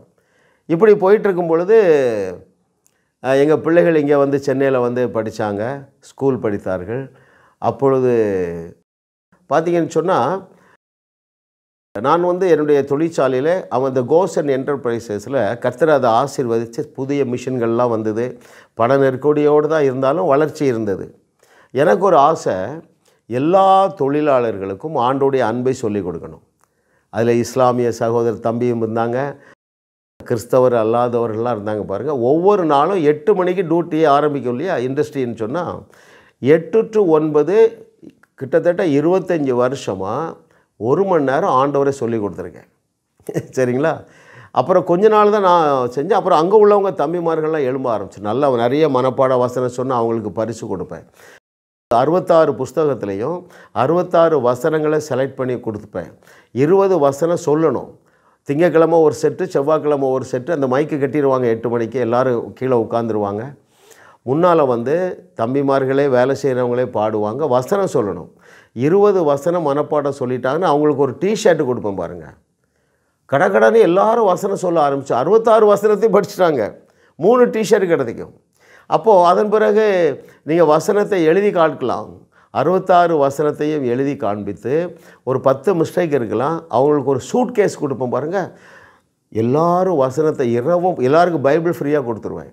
இரவும் பகலும் படித்து சில வந்திருக்கலாம். சார் நீங்கள் தொழிற்சாலை நடத்துகிறீங்களா, பைபிள் காலேஜ் நடத்துகிறீங்களா எல்லாம் கேட்டிருக்காங்க பாருங்கள். அப்படி அவர்களே வெளிச்சத்துக்குள்ளே கொண்டு வந்தோம். இப்படி போய் கொண்டு இருக்கும் பொழுது எங்களுக்கு 2 பெண் பிள்ளைகள் சொன்னேன் பாருங்கள், ஸ்கூல் படிக்கிறாங்க. 7ஆம் கிளாஸ் 6ஆம் கிளாஸ்லாம் படிச்சுட்டு இருக்கும் பொழுது வருஷம் நாங்கள் மிஷன் ஃபீல்டுக்கு போவோம். ஏன்னா எனக்கு அப்படி ஒரு ஆசை, நம்ம பிள்ளைகள்லாம் மிஷினரியாக போகலாமே அப்படிலாம் ஒரு ஆசை. அந்த சுவிசேஷத்தை கேட்க வாய்ப்பு இல்லாத அந்த ஏழை மக்கள் மத்தியில் மிஷினரி படி நடக்கிறத நீங்களும் போய் பாருங்கள். தேவன் உங்களோடு பேசுவார். சரிங்களா? கிட்டத்தட்ட எல்லா வருஷமும் போயிடுவோம். எங்கே ராஜஸ்தான் போயிருக்கிறோம், மத்திய பிரதேஷ் போயிருக்கிறோம், ஒரிசா போயிருக்கிறோம். எங்கே போவோம்? காடுகளுக்குள்ளே. நான் மிஷினரிஸ்ட்டை சொல்லுவேன், நானும் என்னுடைய பிள்ளைகள் வர சில நேரங்களில் இங்கேருந்து ஒரு சில குடும்பங்களை அழைத்து கொண்டு செல்லுவோம். அப்போ நான் சொல்லிடுவேன், எலக்ட்ரிசிட்டி இல்லாத ஒரு ட்ரைபல் வில்லேஜில் தங்கணும், அங்கே ஒரு சர்ச்சில் தங்கணும்னு சொல்லிடுவேன். இங்கேருந்தே நாங்கள் தனியாக சுமோ காரில் போயிருக்கிறோம், வேனில் போயிருக்கிறோம், ட்ரெயினில் போயிருக்கிறோம். அங்கே போனால் ஒரு முறை ஒரிசாவில் நடந்த சம்பவம் எனக்கு ஞாபகம் வருகிறது. அந்த கிராமத்தில் எலக்ட்ரிசிட்டி இல்லை. அந்த கிராமத்துக்கு போனால் நீங்கள் 5 கிலோமீட்டர் நடக்கணும், ரோடும் இல்லை. அப்படி ஒரு கிராமத்தில் ஒரு 2 குடும்பங்கள், எங்கள் குடும்பம், எங்கள் 2 பிள்ளைகள், இன்னொரு 1 குடும்பம் அது போய் தங்கியிருக்கும் பொழுது மிஷினரி அங்கே உள்ள ஸ்டோரியெல்லாம் சொல்கிறாரு. தமிழ்காரர் அங்கே ஊழியர் செய்கிறார் ஒரு 20 வருஷமாக.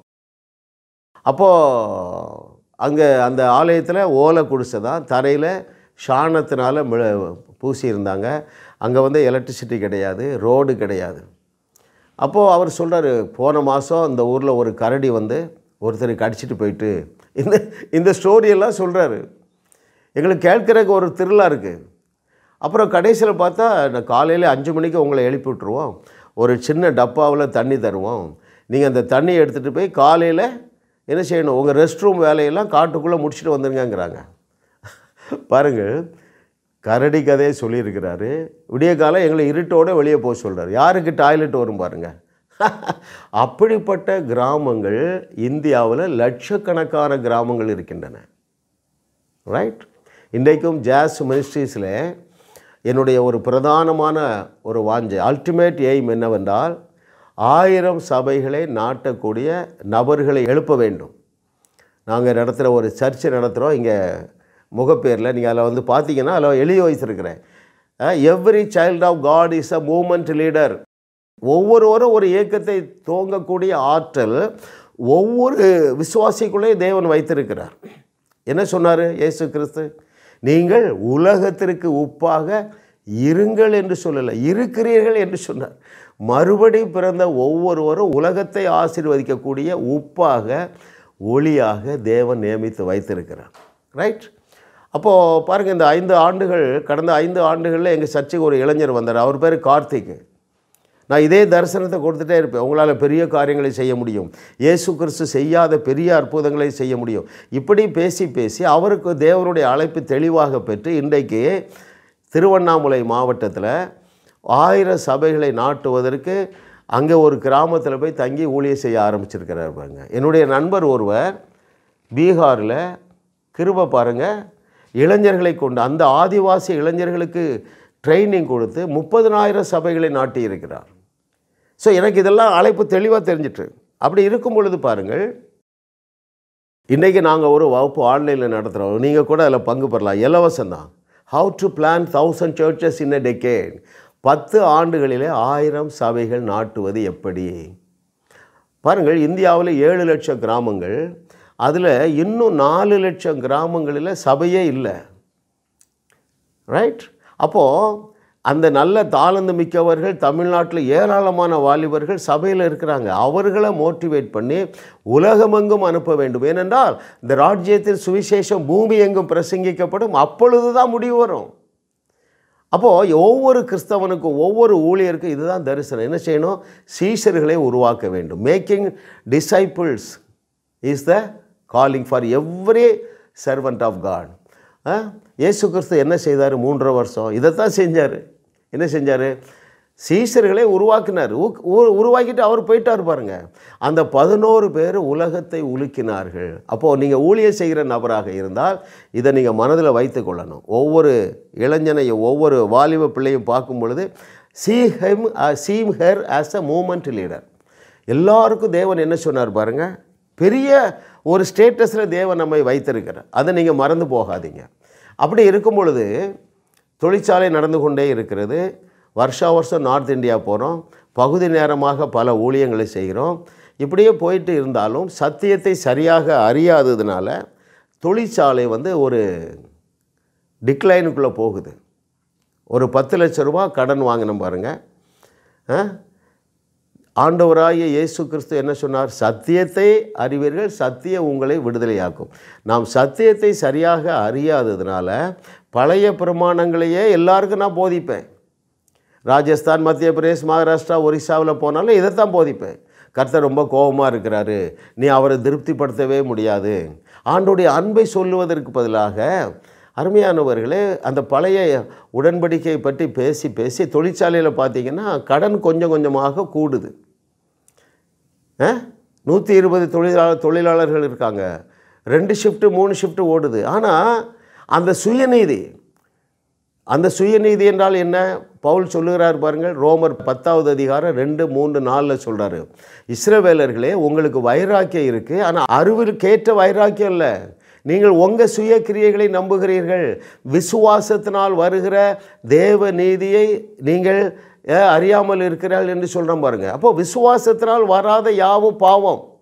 சிலுவையிலே இயேசு கிறிஸ்து செய்து முடித்தவைகளை விசுவாசத்தினால நாம் பெற்றுக்கொள்ள வேண்டும் என்பது தேவனுடைய திட்டமாக இருக்கிறது. பாருங்கள், இதைத்தான் பவுல் 2 கொரிந்தியர் 5:21 சொல்லுகிறார், நாம் அவருக்குள் தேவ நீதி ஆகும்படியாக பாவம் அறியாத அவரை பாவமாக்கினார். நமக்கும் நீதிக்கும் சம்பந்தம் இல்லை, இயேசு கிறிஸ்துவுக்கும் பாவத்துக்கும் சம்பந்தம் இல்லை. என் மேலே இருந்த பாவத்தை அவர் மேல் வைத்ததினால அவர் பாவமானார். அவர் மேலே இருந்த நீதியை தூக்கி என் மேல் வைத்ததினாலே நான் நீதிமானாக்கப்பட்டு இருக்கிறேன் என்னுடைய ஆவி மனிதனிலே. 2 நீதி இருக்குது, ஒன்று மனித நீதி, இன்னொன்று தேவ நீதி. வேதத்தில் இயேசு என்ன சொல்லி அழைத்தார்? முதலாவது தேவனுடைய ராஜ்யத்தையும் அவருடைய நீதியை தேடணும். நம்ம நீதி பிரயோஜனம் இல்லை. அந்த தேவ நீதி என்பது விசுவாசத்தினால் மாத்திரம்தான் வரக்கூடியது. பாருங்கள், அதை அந்த நாட்களில் அறியவில்லை. ஸோ தொழிற்சாலையில் பல நெருக்கடிகள் வருகின்றன. கடன்காரர்கள் வந்து காத்திருக்கிறாங்க, வட்டி பணம் கூடுது. இப்படி போய் போய் போய் நான் அவ்வளவாக தேவனை நேசித்தாலும் சத்தியத்தை சரியாக அறியாததுனால அவிசுவாசத்தில் வந்து ஒரு நாளில் 2.5 கோடி ரூபா கடன் ஆயிடுச்சு. ஃபேக்ட்ரியை நடத்த முடியாத அளவுக்கு ஃபினான்ஷியல் ப்ராப்ளம். தேங்க் காட் இன்றைக்கி எனக்கு 5 பைசா கடன் இல்லை. அது நான் எப்படின்னு சொல்கிறேன் அருமையானவர்களே. ஆமாம், இன்றைக்கி நீங்கள் பார்த்தீங்கன்னா சத்தியத்தை நான் சரியாக அறிந்ததுனால 10 லட்சம் ரூபா கடன்லேருந்து வெளியே வந்திருக்கிறாங்க, 1 கோடி ரூபா கடன்லேருந்து வெளியே வந்திருக்காங்க, 2.5 கோடி ரூபா கடன்லேருந்து வெளியே வந்திருக்காங்க. ரைட்?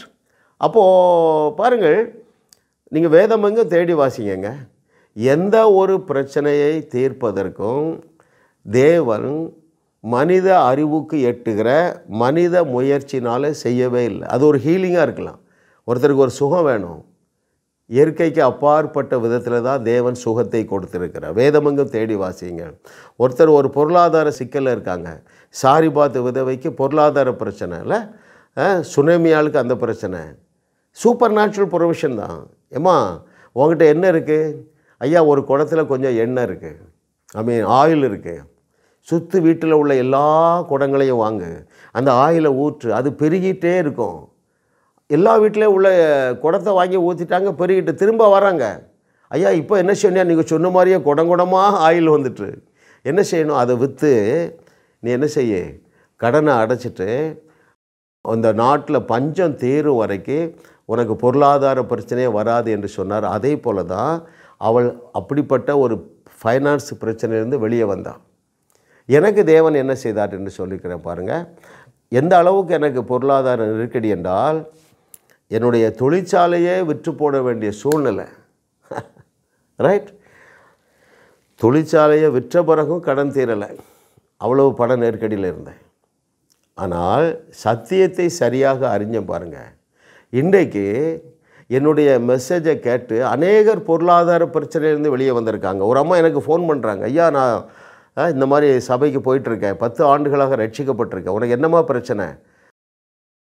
ஐயா எனக்கு 1 கோடி ரூபா கடன் என்றாங்க.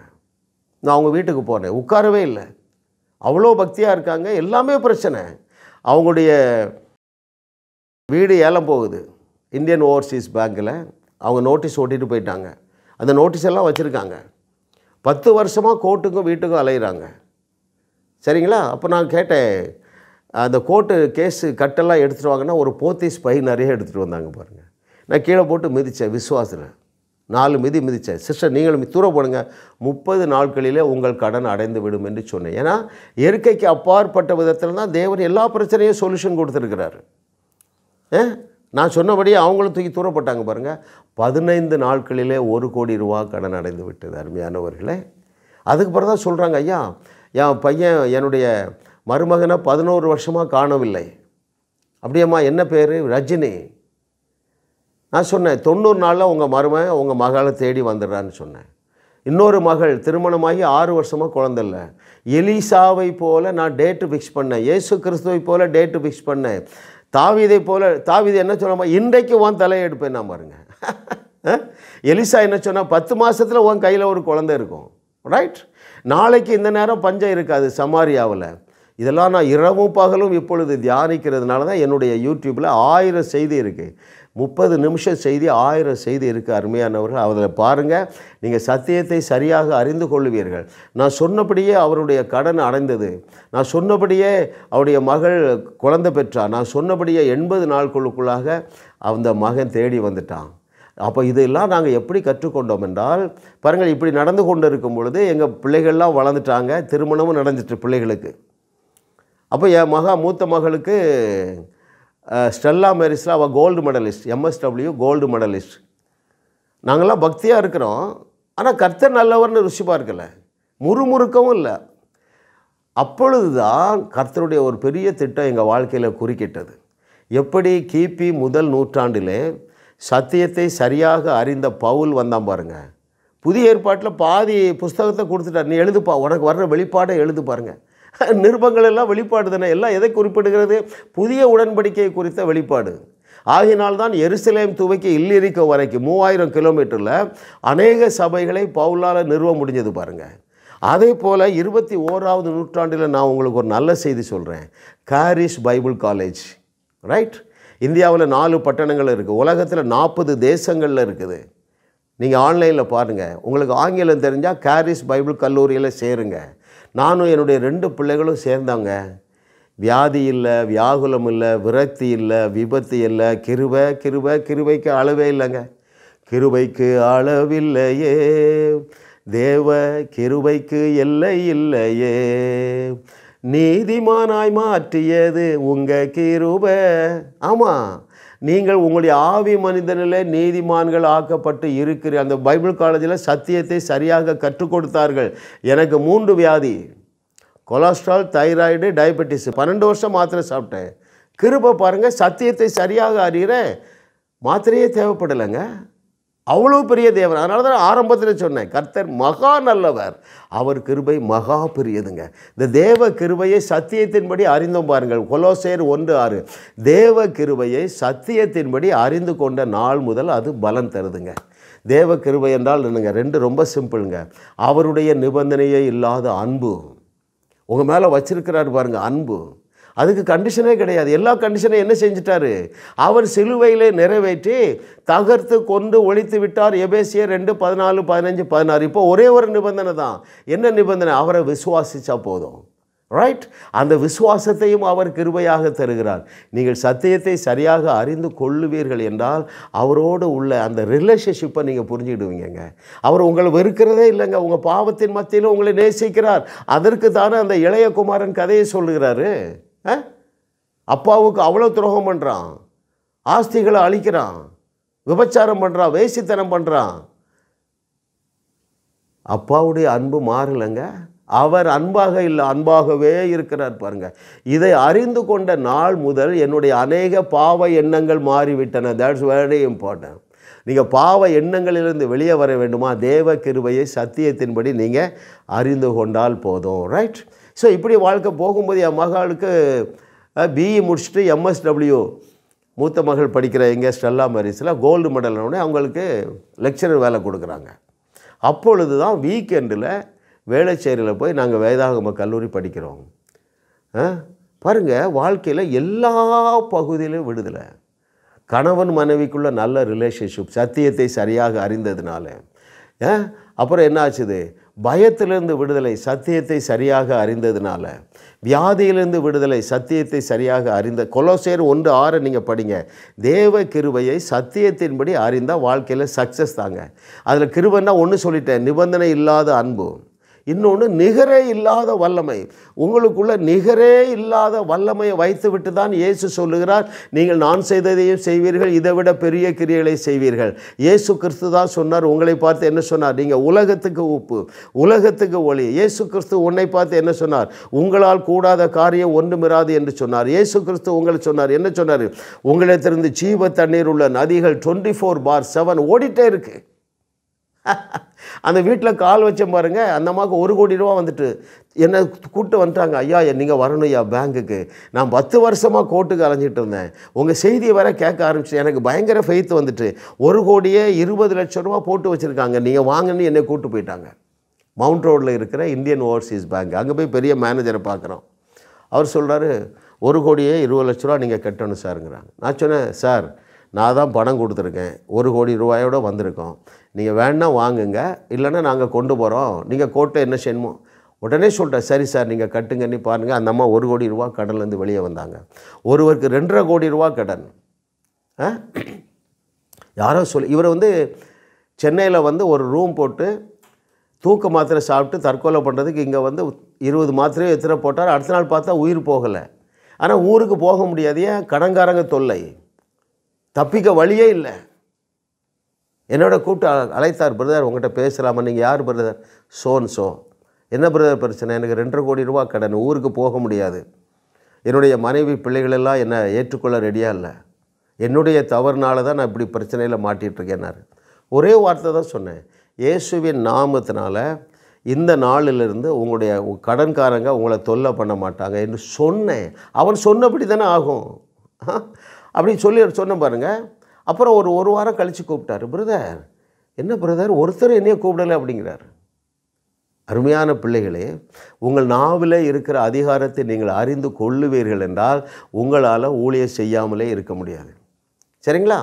இப்படி பிரச்சனைகளில் இருக்கிற அநேகரை வெளியே கொண்டு வரும்படியாக தேவன் கிருபை செய்தார். இப்போ என்னுடைய 2.5 கோடி ரூபா கடன் நான் உங்களுக்கு சொல்கிறேன்.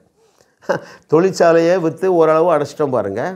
அதன் பிறகு இருந்த கடன் தொல்லையையும் தேவன் மிக அற்புதமாக அடைக்க தேவன் உதவி செய்தார். அந்த காலத்தில் தாத்தா பாட்டி வாங்கி வச்சுருந்த சொத்தெல்லாம் ஒன்றா விற்று இப்படியே கடன் பிரச்சனையிலிருந்து வெளியே வந்தது மாத்திரமல்ல, சத்தியத்தை சரியாக அறிந்து கொண்டதுனாலே என்னுடைய மகள் ஸ்டெல்லா மாரிஸில் லெக்சரராக இருந்தவா சொல்லிட்டா, டேடி நான் ஒரு சர்ச்சை ஆரம்பிக்க போகிறேன். ஏனென்றால் எந்த மனுஷனையும் பிரகாசிக்க பண்ண வச்சிடலாம். எங்களுக்கு அந்த வெளிச்சம் தான் வந்தது. அந்த பேதுரு பாருங்கள், சொதப்பல் கேஸுங்க, திரும்ப ஃபெயிலியரு. 3 வருஷம் ட்ரைனிங்க்கு அப்புறம் இவரை எனக்கு தெரியாது என்று சத்தியம் பண்ணவும் சபிக்கவும் தொடங்கிட்டான். அவனையும் பிரகாசிக்க பண்ண தேவன். ரைட்? 3 வருஷம் ட்ரைனிங். பலமுறை சொல்கிறாரு, எப்பா என்னை அடிப்பாங்க, கொல்லுவாங்க, என்ன பரியல் பண்ணுவாங்க, 3ஆவது நாள் உயிரோடு வந்துடுவேன். ஒருத்தன் காதலே விழலை. பேதுருடைய தலைமையில் மீன் பிடிக்க போயிட்டாங்க. பாருங்கள், முக்கியமான காரியத்தை நான் சொல்கிறேன். நீங்கள் ஏன் இன்னும் ஊழியத்துக்கு வராமல் இருக்கீங்கன்னா, நான் பெர்ஃபெக்ட் இல்லை, நான் நல்லா ஜெபம் பண்ணல, உங்களுக்கு தெரியாது, எனக்கு ரொம்ப பைபிள் தெரியாதுன்னு. அருமையான சகோதரனே சகோதரியே, உன்னோடு தேவன் திட்டமும் தெளிவுமாக பேசுகிறார்.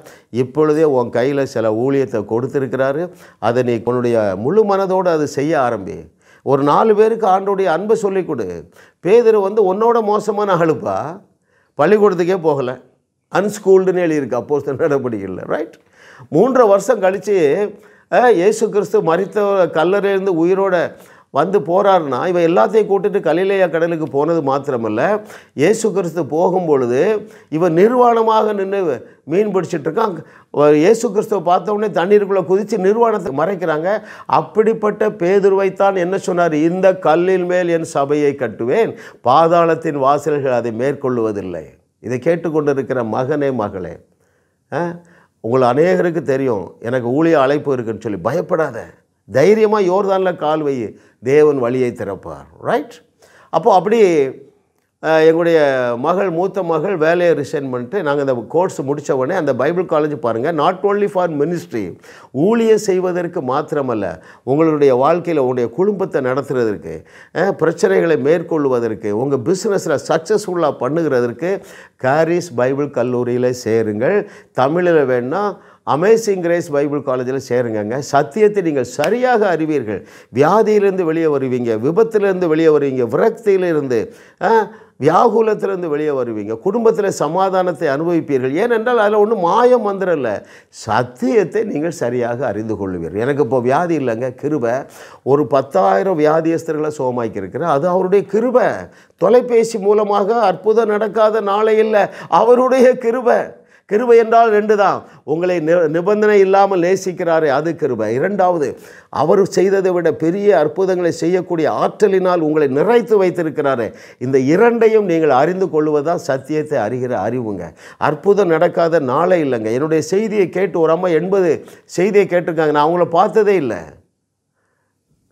அங்கே கன்னியாகுமரி அழகிய பாண்டியபுரமா, அங்கேருந்து எனக்கு ஒரு நாள் ஃபோன் பண்ணாங்க, ஐயா உங்கள்கிட்ட பேசுகிறேன், சொல்லுங்கம்மா. நான் உங்கள்கிட்ட இன்றைக்கி தான் ஃபஸ்ட் நாள் பேசுகிறேன், சொல்லுங்கம்மா. நான் 80 செய்தியை உங்கள் செய்தியை கேட்டேன், எனக்கு பயங்கர ஃபெய்த்து வந்துட்டு. என்னுடைய புருஷன் இறந்து போயிட்டார், டாக்டர் தூக்கிட்டு வந்துட்டேன் வீட்டுக்கு. நீங்கள் சர்வசாதாரணமாக சொல்கிறீங்க, சடலங்களை எழுப்புவது சப்ப மேட்டர்னு சொல்கிறீங்க. அந்த அம்மா பேர் ரெஜிஸ், அவர் பேர் அருள் எழுந்துருங்க இயேசுவின் நாமத்தில் எழுந்துருங்கன்னு 25 நிமிஷம் பேசினேன். 26வது நிமிஷம் உயிரோடு வந்துட்டாள் என்று அதன் பிறகு தான் கூப்பிட்டு சொல்கிறாங்க. எந்த மனுஷனையும், ஓ ஹல்லேலூயா, பாருங்கள், எனக்கு அந்த வசனம் ரொம்ப பிடிச்ச வசனங்க. எந்த மனுஷனையும் பிரகாசிக்க பண்ணுகிற மெய்யான ஒளி, அந்த ஒளி இப்போ எங்கே இருக்குங்க? உங்களுக்குள்ளே வாசம் பண்ணுகிறார். மகிமையின் நம்பிக்கையாக உங்களுக்குள்ளே அந்த மெய்யான ஒளி வாசம் பண்ணுகிறது. அந்த ஒளி என்ன சொல்லுகிறது? நீதாப்பா இப்போ ஒளின்ட்டார். சொன்னாரா? பொய் சொல்லுவாராங்க? இயேசு கிறிஸ்து எள்ளளவும் பொய்யுரையாத இறைமகனாகிய இயேசு கிறிஸ்து உன்னை பார்த்து என்ன சொல்லுகிறார்? எப்பா நீதாப்பா உலகத்துக்கு உப்பு, நீங்கள் தான் உலகத்துக்கு ஒளிங்கிறார். பாருங்க, கர்த்தரை தெய்வமாக கொண்ட நீங்கள் பாக்கியவான்கள். ஒன்றை நான் சொல்லுகிறேன் அருமையானவர்களே, எப்படி கிமு முதல் நூற்றாண்டில், பிஃபோர் கிரைஸ்ட், இயேசு கிறிஸ்துவை பரலோகம் பூமியில் அப்பாயிண்ட் பண்ணி வச்சிருந்தது. எதுக்கு? உலகத்தில் உள்ள அத்தனை பிரச்சனைக்கும் தீர்வு கொடுக்கும்படியாக. கிபி முதல் நூற்றாண்டில் சீசர்களை அப்பாயிண்ட் பண்ணி வைத்திருந்தது, உலகம் அங்கு போய் உலகத்தை ஆசீர்வதிக்கும்படியாக. கிபி 21வது நூற்றாண்டில் இதை கேட்டுக்கொண்டிருக்கிற தெய்வ மகனே, தெய்வ மகளே, பரலோகம் உன்னை நம்பி இருக்குப்பா. நீ எதுக்கு இன்னும் மண்டையை உடைச்சிட்ருக்கா? உன் கடன் அடையணும், ரைட்? உனக்கு வேலையில் ப்ரமோஷன் வேணும், ரைட்? உனக்கு குழந்தை பாக்கியம் வேணும், திருமணம் நடக்கணும். இப்படி 1000 தேவைகளையும் சந்திக்கிற தேவன் உன்னோடு பேசி கொண்டு இருக்கிறார். எதிரையும் போய் சிக்காத. பண்டி மேய்க்க போக வேண்டிய அவசியமே இல்லை. அப்பாவுடைய அன்பை சந்தேகப்பட்டனானங்க பண்டி மேய்க்க போனா, இல்லைன்னா பண்டி மேய்க்க போயிருப்பானா? அவனால் நம்பவே முடியல. இங்கே அப்பா இவ்வளவு அன்கண்டிஷனலாக என்ன நேசிப்பாரா? அந்த ஒரு சத்தியத்தை விளக்குவதற்காக தான் இயேசு கிறிஸ்து அந்த நல்ல தகப்பன் கதையை சொன்னார். எது? எவ்வளோதான் துரோகம் பண்ணாலும் என் அன்பு மாறாது. அந்த அன்பை நீங்கள் புரிந்து கொள்வீர்கள் என்றால், அவர் உங்களுக்குள்ளே நிறைத்து வைத்திருக்கிற அந்த ஆச்சரியமான, அவர் செய்ததை விட பெரிய அற்புதங்களை செய்யக்கூடிய ஆற்றலினால் உங்களை அலங்கரித்து வைத்திருக்கிறாரே, அதை நீங்கள் அறிந்து கொள்ளுவீர்கள் என்றால் உங்களாலே சாதாரண வாழ்க்கை வாழ முடியாது, ஊழியம் செய்யாமலும் இருக்க முடியாது. அருமையானவர்களே, ஸோ இப்படியாக எங்களுடைய வாழ்க்கை பயணம் தொடருகிறது. முகப்பேரில் எங்கள் மகள் ஒரு ஆங்கில சர்வீஸ் ஆரம்பித்தான். சரி, எப்படியோ ஒரு வாடகைக்கு இடம் எடுக்கிறோம் என்று சொல்லிவிட்டு, நீ ஆங்கில சர்வீஸ் நடத்துமா, நான் தமிழ் சர்வீஸ் நடத்துகிறேன்னு சொல்லி அதை நடத்த ஆரம்பித்தோம். பாருங்க, இன்றைக்கு நூற்றுக்கணக்கான நபர்கள் சத்தியத்தை சரியாக அறிந்து, அதில் சில வாசகங்கள் எங்கள் ஆலை நல்ல ஒரு ஏர் கண்டிஷன் ஹால், நீங்கள் வாங்க. சாதாரண வாழ்க்கையை வாழ முடியாது, வியாதியோடு வாழ முடியாது, விரக்தியோடு வாழ முடியாது, கடன் பிரச்சனையோடு வாழ முடியாது அருமையானவர்களே. ஏனென்றால் எங்களுக்குள்ளே இருக்கிற அந்த ஜீவ தண்ணீர் உங்களை வந்து அடைகிறது. ஒரு முறை ஒரு 4 ஆண்டுகளுக்கு முன்பதாக அங்கே பூந்தமல்லியில் கமலஹாசன் அந்த ஆஸ்பத்திரிக்கு போனதுனால ஃபேமஸ் ஆகிட்டு, குமரன் ஆஸ்பத்திரி. அப்போது என்னை ஒருத்தர் கூப்பிட்றாரு ஞாயிற்றுக்கிழமை, ஐயா நீங்கள் கண்டிப்பாக வரணும். என்ன பிரதர் சொல்லுங்கள்?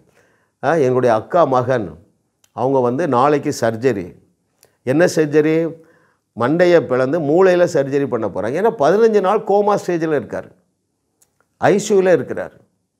திங்கக்கிழமை காலையில் சர்ஜரி. நம்ம தாலியெல்லாம் விற்று பணம் கட்டியாச்சு, 5 லட்சமோ எவ்வளோ பாருங்கள். முந்தின நாள் ஞாயிற்றுக்கிழமை சாயங்காலம் 4 மணிக்கு என்னை அழைத்து கொண்டு போகிறார்கள். அப்போது போகும்போது நர்ஸ் சொல்லிட்டா, சார் 2 நிமிஷத்தில் வெளியே போயிருந்தால் வாங்க, ஏனென்றால் எங்கள் டாக்டர் ரவுண்ட்ஸ் வந்துட்டுருக்காங்கன்னாங்க. ஏம்மா 1 நிமிஷம் போதுன்னே ஆண்டவர் சொல்கிறார். என்ன சொல்கிறாரு? எப்போ லாசருவே எழுப்ப 3 செகண்ட் தானே தேவைப்பட்டது, லாசருவே வெளியே வா. தைரியமாக எனக்கு ஆண்டவர் உற்சாகப்படுத்தி அனுப்புனார். போனால் எல்லாம் ஷேவ் பண்ணிட்டாங்க, டியூப்பில் தான் இருக்குது, ஒரு 25 டியூப்பில் தான் அந்த உயிர் கிடக்குது. செத்தவரை போல் கிடக்கிறாரு, முடியெல்லாம் ஷேவ் பண்ணிட்டாங்க. நர்ஸ் இருந்தால் என்னம்மா நாளைக்கு? சார் ஸ்கல்லை ஓப்பன் பண்ணி சர்ஜரி. கேரண்டியா? கேரண்டியும் கொடுக்கல. ஒன்று இவர் இப்படியே கோமா ஸ்டேஜில் இருக்கிறத விட சர்ஜரி பண்ணுவதற்கு அந்த குடும்பத்தார் ஏற்றுக்கொண்டு இருக்கிறாங்க. நான் நேராக போய் தலையில் கை வச்சேன், அந்த பால்டு ஹெட்டில் கை வச்சு பேசுகிறேன். I speak life into the brain. ஏன்னா பிரெயின் டெட்டு. இயேசுவின் நாமத்தினால ஜீவனை பேசுகிறேன், இப்பொழுதே இவருக்குள்ள ஜீவன் உண்டாது என்று சொல்லிவிட்டு 1 நிமிஷத்தில் வெளியே வந்துட்டேன். கர்த்தர் எவ்வளோ பெரிய தேவன் பாருங்கள். வார்த்தையை கனம் பண்ணுகிறோம். மலையை பார்த்து பேச தானே சொன்னார். அருமையானவர்களே, நான் வந்து 1 மணி நேரத்தில் கை கால் மூமெண்ட் வந்திருக்கு. நான் ஒரு 5 மணிக்கு போயிருக்கிறேன், 8 மணிக்கு எழுந்து உட்காந்துட்டார். எல்லாரும் ஆச்சரியப்பட்டாங்க, நர்ஸ் எல்லாம். காலையிலே டாக்டர் வந்து பார்த்துட்டு, அவர் சர்ப்ரைஸு. அப்போது ஒரு 3 நாட்கள் கழித்து கீழ்ப்பாக்கத்தில் அவங்க வீடு, ஐயா ஒரு ஸ்தோத்திர கூட்டம் வைக்கணும், கண்டிப்பாக வாங்கினாங்க. நானும் என்னுடைய மனைவியெல்லாம் போனோம். ஒரு 50 பேர் வந்திருந்தாங்க. அங்கே ஒரு 25 அற்புதத்தை ஆண்டவர் செய்தார். அப்போது அந்த அவருடைய தாயார் ஒரு 60 வயசு இருக்கும், சாட்சி சொன்னாங்க, ஐயா நீங்கள் என் பையனுக்காக மாத்திரம் தான் ஜெபம் பண்ணீங்க. அந்த ஐசியூவில் 8 பேர் இருந்தாங்க, 8 பேரும் சுகமாகி அன்னைக்கே வீட்டுக்கு போயிட்டாங்க. அதில் 4 பேர் ஆப்ரேஷனுக்கு நியமிக்கப்பட்டிருந்தவர்கள். அந்த ஆஸ்பத்திரி அதிர்ச்சியில் இருக்குதுன்னு சொன்னாங்க. அப்போ தான் ஆண்டவர் எனக்கு சொன்னார், யோவான் 7:38, ஆண்டவரே இது எப்படின்னு கேட்கும்போது சொல்கிறார், உன்னிடத்திலிருந்து ஜீவ தண்ணீர் உள்ள நதிகள் போய் எல்லாத்தையும் சுகமாயிட்டுங்கிறார். ரைட்? அருமையானவர்களே, உங்களுக்குள்ள அந்த ஜீவ தண்ணீர் இருக்கிறது என்பதை என்றைக்கு நீங்கள் அறிந்து கொள்ள போகிறீங்க? யோவான் 7:38 திரும்ப திரும்ப படிங்க. வேத வாக்கியம் சொல்லுகிறபடி என்னிடத்திலே விசுவாசமாக இருக்கிறவனுடைய உள்ளத்திலேருந்து ஜீவ தண்ணீர் உள்ள நதிகள் ஃப்ளோ ஆகிட்டே இருக்குது. ஹல்லேலூயா. ஒரு அம்மா ரெக்கார்டிங் பாருங்கள், டெலிவிஷனுக்காக ரெக்கார்டிங் பண்ணும் பொழுது பைபிள் வாசிக்க வந்தான். அவன் அந்த கையை தூக்கி எத்தனையோ மாதம் ஆச்சு, கையை தூக்கவே முடியாதுன்னா பாருங்கள். அந்த ஒரு செய்தி ரெக்கார்ட் பண்ணி முடிக்கிறதுக்குள்ள இந்த அங்கிள் இவ்வளவு சிம்பிளாக ஹீலிங்கை பேசுகிறான்னு சொல்லி அவளே கையை தூக்கி பார்த்தா வலியே இல்லை, தூக்கிட்டா. அப்புறம் தான் வந்த அங்கிள், நான் 6 மாதமாக கை தூக்க முடியும், என்னிடத்திலிருந்து ஜீவ தண்ணீர் உள்ள நதிகள். இதை கேட்டுக்கொண்டிருக்கிற மகனே மகளே, எனக்குள்ளே இருக்கிற ஜீவ தண்ணீர் இப்பொழுது உன் சரீரத்தில் பாய்ந்து செல்லுகிறது. இப்பொழுது நீ தேடிப்பார், இயேசுவின் நாமத்தினால் அங்கே இருந்த கட்டி இப்போ மறைஞ்சு போயிட்டுன்னு ஆண்டவர் சொல்லுகிறார். இது ரொம்ப சிம்பிளுங்க.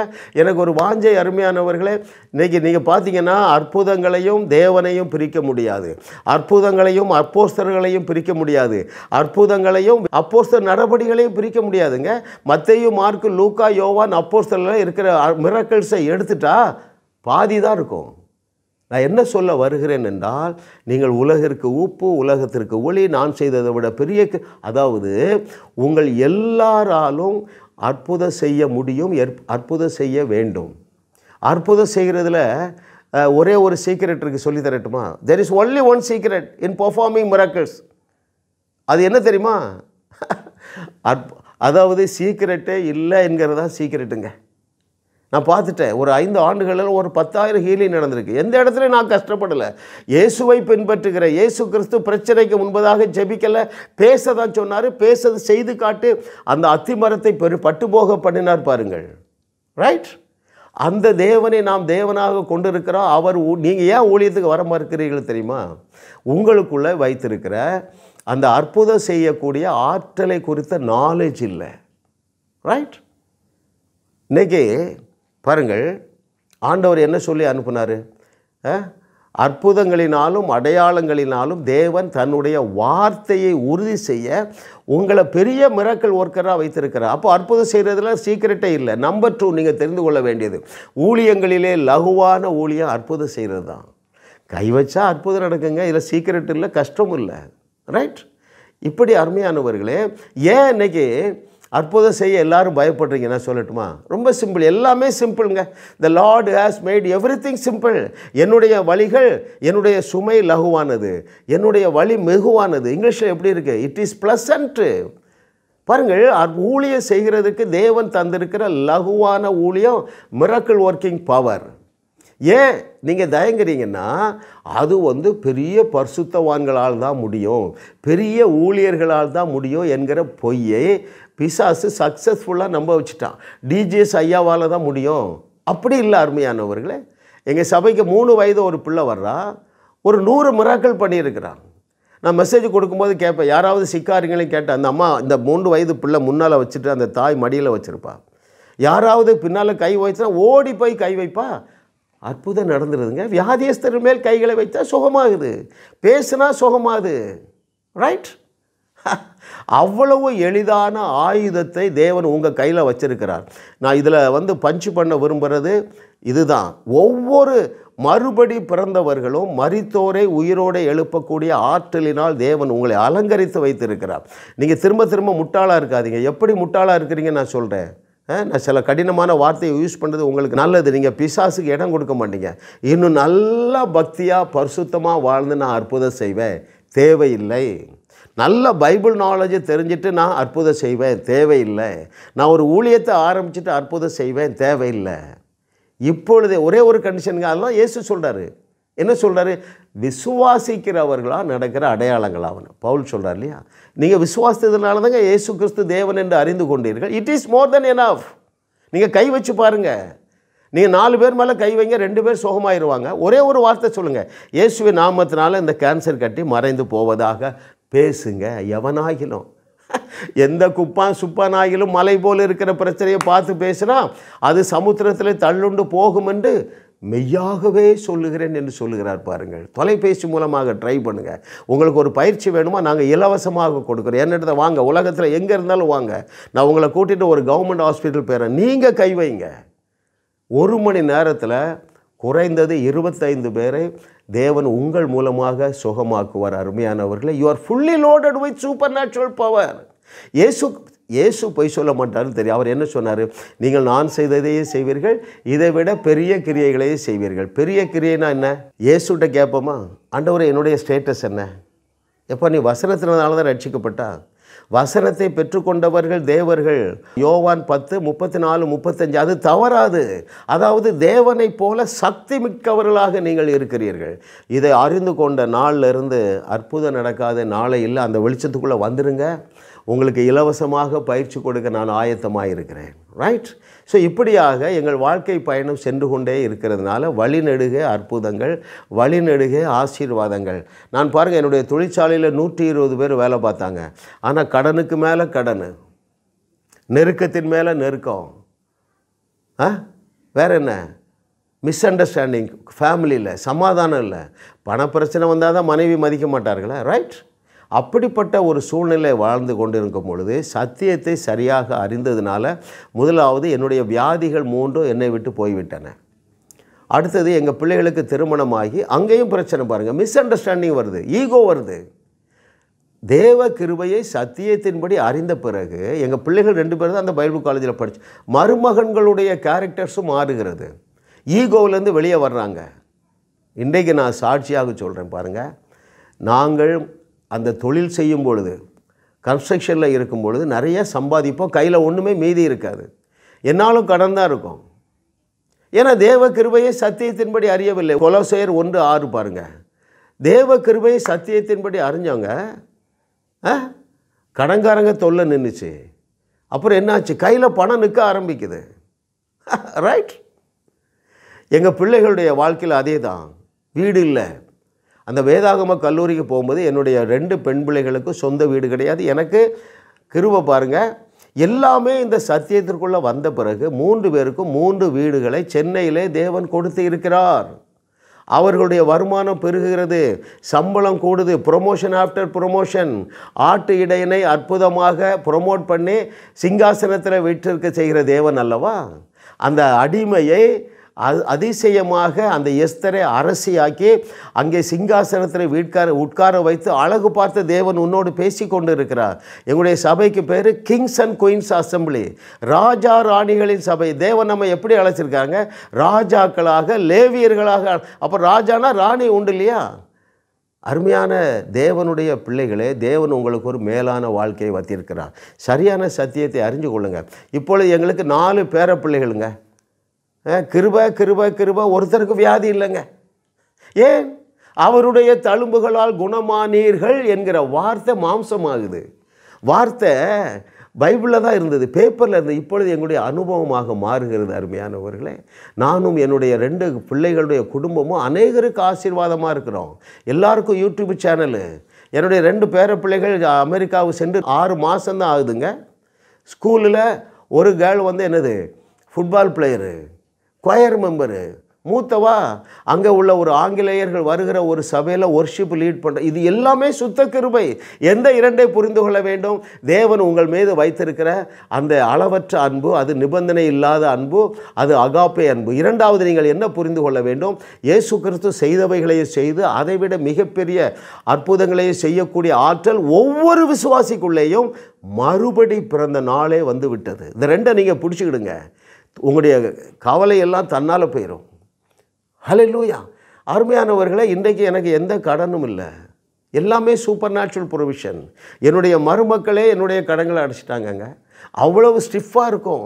உறவில் இல்லை. நாங்கள் நிறைய மிஸ் அண்டர்ஸ்டாண்டிங் வரும். எல்லாமே தலைநேராக மாற்றினது அவருடைய கிருபையை சத்தியத்தின்படி அறிந்ததுனால தான். அப்போ இந்த அழைப்பு எல்லாருக்குமே இருக்கிறது. ரைட்? உங்கள் ஒவ்வொருவருக்கும் இருக்கிறது. சத்தியத்தை நீங்கள் சரியாக அறிந்து கொள்ளுங்கள். என்னுடைய செய்திகளை கேளுங்க. யூடியூப்பில் ஜாஸ் மினிஸ்ட்ரிஸ் என்று நீங்கள் போட்டிங்கன்னா 1000 செய்தி இருக்குது. ஒரு 5 செய்தியை கேட்க ஆரம்பிக்க போர் அடிக்காது. அந்த சத்தியத்தை நீங்கள் சரியாக அறிந்து கொள்ளுவீர்கள். முதலாவது ஆசீர்வாதம் எதை பெற்றுக்கொள்ளுவீர்கள் தெரியுமா? உங்கள் பயத்திலிருந்து வெளியே வருவீங்க. நல்ல சமாதானமாக தூங்குவீங்க. ஃபேமிலியில் ரிலேஷன்ஷிப் வரும். அப்பா நம்ம ஏசப்பா கூட நல்ல ரிலேஷன்ஷிப்பில் வந்துடுவீங்க. ரிலேஷன்ஷிப்பு தான் பிரச்சனை. ஏன் நீங்கள் ரிலேஷன்ஷிப்பில் நல்லா இல்லை? உங்கள் நீதியே பார்க்குறீங்க. நான் இன்னும் என்னெல்லாம் செய்து தேவனை பிரியப்படுத்த வேண்டும். தேவன் உங்கள் மேலே அன்பாக இல்லைங்க, அன்பாகவே இருக்கிறார். விசுவாசத்தினால் வராத யாவும் பாவம். அப்படின்னா என்ன பொருள்? என் கடன் அடைந்தது விசுவாசத்தினால தான்.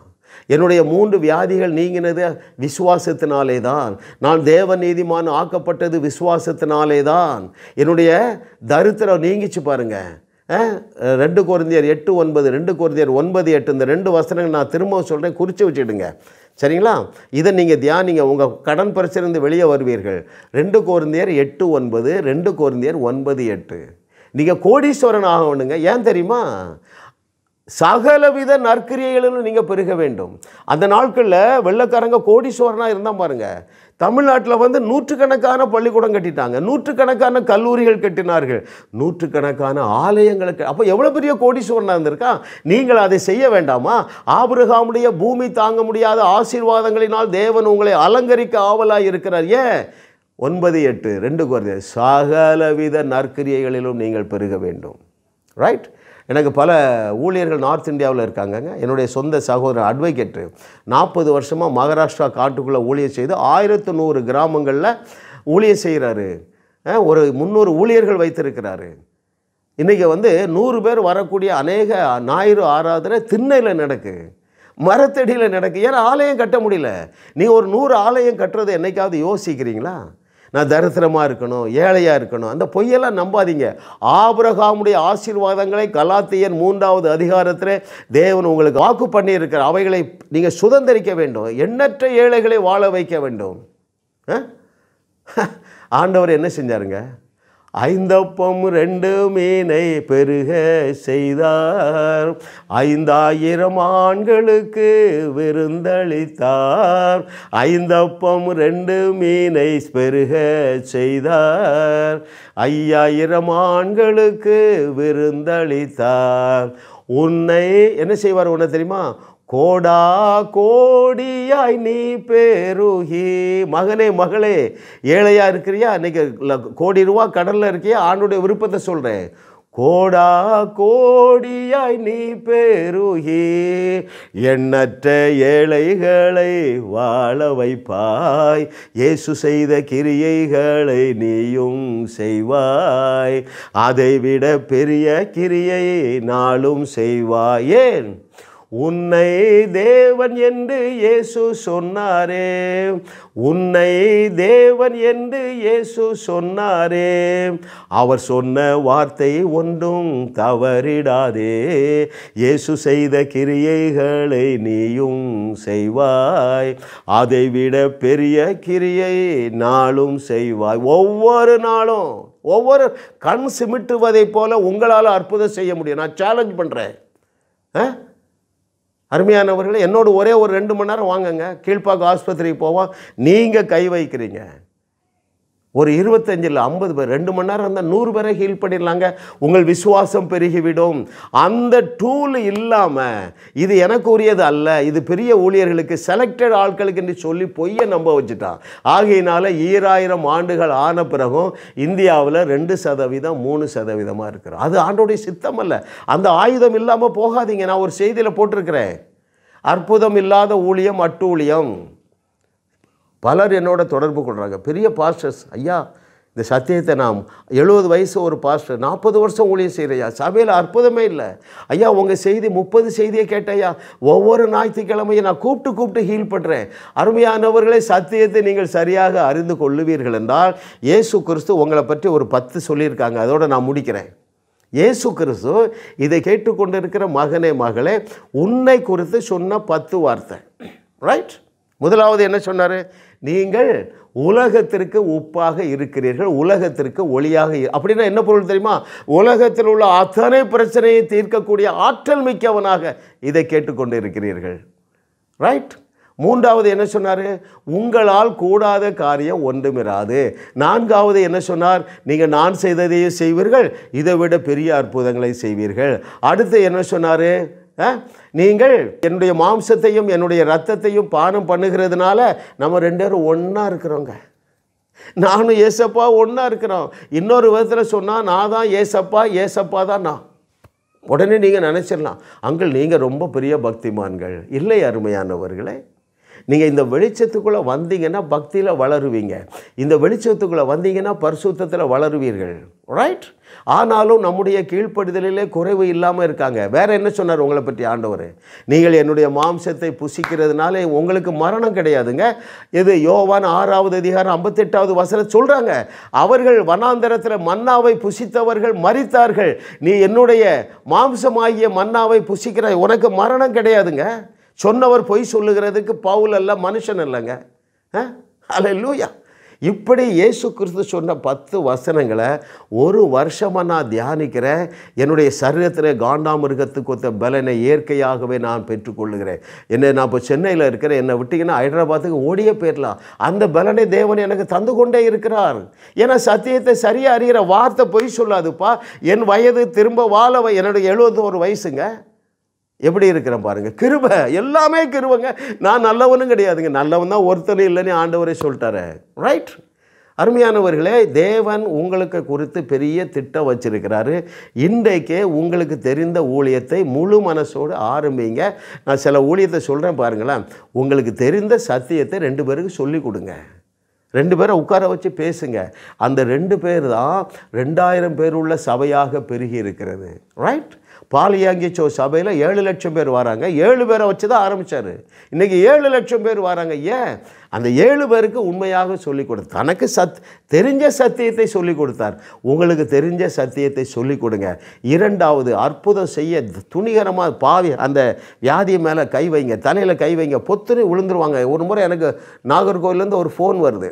ஐயா, அந்த அம்மாவுக்கு கழுத்து பிடிச்சிக்கிட்டு, கட்டி வேற பிடிச்சிக்கிட்டு சொன்னாங்க, தலையில் கை வைங்கம்மான்னு. இயேசுவின் நாமத்தினால இப்பொழுதே கட்டி மறைவதாகன்னு பொத்திரி விழுந்துட்டாங்க. 2 நிமிஷத்தில் எழும்புனா கட்டி மறைஞ்சு போச்சு. ஏனென்றால் உங்களிடத்திலிருந்தும் என்னிடத்திலிருந்தும் 24/7 ஜீவ தண்ணீர் உள்ள நதிகள் ஜனங்களை வாழ வைக்கிற அற்புத வல்லமை போய்கொண்டே இருக்கிறது. எங்களுடைய செய்தியை கேட்டு அநேகர் வியாதியிலிருந்து வெளியே வந்துட்டாங்க. தொலைஞ்சு போன பிள்ளைகள் வந்துடுறாங்க. குடிப்பழக்கத்திலிருந்து வெளியே வந்திருக்காங்க.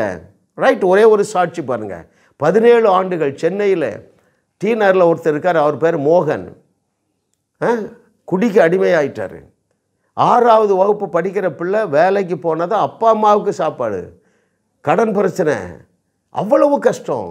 17 ஆண்டுகள் தன்னுடைய வீட்டுக்குள்ளே பாட்டில் வாங்கிட்டு போய் இருட்டு அறையில் இருந்திருக்காருங்க. இருட்டு அறையில் இருந்திருக்கிறாரு. யாரோ ஒருத்தர் என்னுடைய மெசேஜை அனுப்பியிருக்காங்க. ஒரு மெசேஜ் தான் கேட்டார். இது நடந்து 6 மாதங்கள் ஆயிருக்கின்றன. அவர் பேர் மோகன். அவர் நம்பர் வேணால் நான் என்கிட்ட கேளுங்க, சரிங்களா? ஒரு செய்தியே அவரே விடுதலை ஆக்கிட்டு ஓடி வந்துட்டார். என்ன தேடி, ஐயா உங்கள் செய்தி 10 செய்தி கேட்டையா, குடிக்கிற எண்ணமே போயிட்டுயா. எந்த மனுஷனையும் பிரகாசிக்க பண்ணுகிற ஒளியாக நீ இருக்கிறாய் மகனே, மகளே, தைரியமாக எழுந்து நில்லு. என்னுடைய 2.5 கோடி கடனை அடைத்த தேவன் எனக்கும் என்னுடைய மனைவிக்கும் இருந்த ரிலேஷன்ஷிப்பில் பல பிரச்சனை, 2 நாள் 3 நாள் பேச மாட்டோம். இன்றைக்கி அன்பாக இருக்கிறோம், விட்டு கொடுக்க முடியுது, ஈகோலேருந்து வெளியே வருகிறோம். நான் எதிர்பாராத இடத்துலேருந்து பண ஒத்தாசை வருகிறது. டெலிவிஷனில் நம்ம செய்தியை போட ஜனங்கள் பணம் கொடுக்குறாங்க, யூடியூப்பில் போடுறதுக்கு பணம் கொடுக்குறாங்க. ஏனென்றால் அவர்களை வாழ வைக்கக்கூடிய ஆற்றல் என்னுடைய நாவில் இருக்குங்கிற சத்தியத்தை அறிந்தேன். கர்த்தருடைய கிருபை பாருங்கள், அற்புதம் நடக்காத நாளே இல்லை. எனவே இந்த நாளில் நான் உங்களுக்காக ஜெபிக்க போகிறேன். கிரைஸ்ட் காலிங் டிவி அதனுடைய நிறுவனர் டேனியலுக்காக, சரிங்களா? முதலாவது உங்களுக்காக நான் ஜெபிக்கிறேன். அப்படியே பெற்றுக்கொள்ளுங்க. 2 பேர் ஒருமனப்பட்டால் போதுங்க. வேறு ஒன்றுமே கண்டிஷன் கிடையாது. நான் ஒன்றா உங்களை ப்ளஸ் பண்ண போகிறேன். ஆமேன் என்று ஏற்றுக்கொள்ளுங்க. வேறு ஒரு மேட்டரும் கிடையாது. ஆமேன் என்று சொல்லுவது 2 பேரும் ஒருமனப்படுறோம். அன்பின் பிதாவே உமக்கு நன்றி அப்பா. Hallelujah. Oh thank you Lord for your goodness. என்னுடைய நாவிலே தந்திருக்கிற அதிகாரத்தை பயன்படுத்தி இதை இந்த சாட்சியை கேட்கிற நபருடைய சரீரத்தில் உச்சந்தலையிலேருந்து உள்ளங்கால் வரைக்கும் ஒரு பவரை நான் ரிலீஸ் பண்ண போகிறேன். அந்த ஜீவ தண்ணீரை நான் கட்டவிழ்த்து விட போகிறேன். இதை கேட்கிறவர்கள் நீங்கள் உட்கார்ந்து கொள்ளுங்கள். I release supernatural healing power upon dear brother, upon dear sister. அருமையான சகோதரன் மீது, அருமையான சகோதரி மீது, அருமையான தாய் தகப்பன் மீது தேவனுடைய சுகமளிக்கிற வல்லமையை நான் கட்டவிழ்க்கிறேன். இப்பொழுதே இவருடைய நாடி நரம்பு எலும்பு தசைகளுக்குள்ளாக இயேசுவை உயிரோடு எழுப்பின அதே வல்லமை பாய்ந்து செல்லுவதாக. கேன்சர் கட்டி இப்பொழுதே மறைவதாக. 4th ஸ்டேஜ் கேன்சர் இப்பொழுதே மறைந்து பல போசாத்தானே மலட்டு கற்பத்தை பார்த்து பேசுகிறேன். இந்த மாதமே நீ கற்பந்தரிப்பாயாக இயேசுவின் நாமத்தினால. Oh thank you Lord for your goodness. ஆண்டவரே உமக்கு நன்றி அப்பா. இன்றைக்கி கடன் பிரச்சனையில் நீங்கள் இருக்கிறீர்களா? அப்படியே ரிசீவ் பண்ணுங்கள். ஓ சூப்பர் நேச்சுரலாக உங்களை கடன் பிரச்சனை வெளியேற்றுகிற தேவன் உங்களோடு பேசுகிறார். I release supernatural abundant blessing. வாக்கு பண்ணப்பட்டு இருக்கிற ஆபிரகாமுடைய பூமி தாங்க முடியாத ஆசீர்வாதத்தை என்னுடைய பிள்ளைகள் மீது நான் கட்டவிழ்க்கிறேன். நான் கட்டவிழ்ப்பதை பரலோகம் என்னோடு நின்று கட்டவிழ்க்கிறது. இவருடைய பயமே வெளியே போ, அவிசுவாசமே வெளியே போ. இவர்களை தொல்லை பண்ணுகிற எல்லா கடன்காருடைய வாயை நான் கட்டுகிறேன் இயேசுங்கிற அதிசய நாமத்தினால. எல்லாருடைய கடன் பிரச்சனையும் 30 நாளில் அழிந்து மறைந்து போ என்று கட்டளை இடுகிறேன். தேவரே நீ சொல்லியிருக்க, நீ சொன்னபடித்தான் ஆகும்னு சொன்னீர். மலையை பார்த்து பேச சொன்னீர். மலை போல இருக்கிற இவருடைய கடன் பிரச்சனையை பார்த்து நான் பேசிட்டேன்.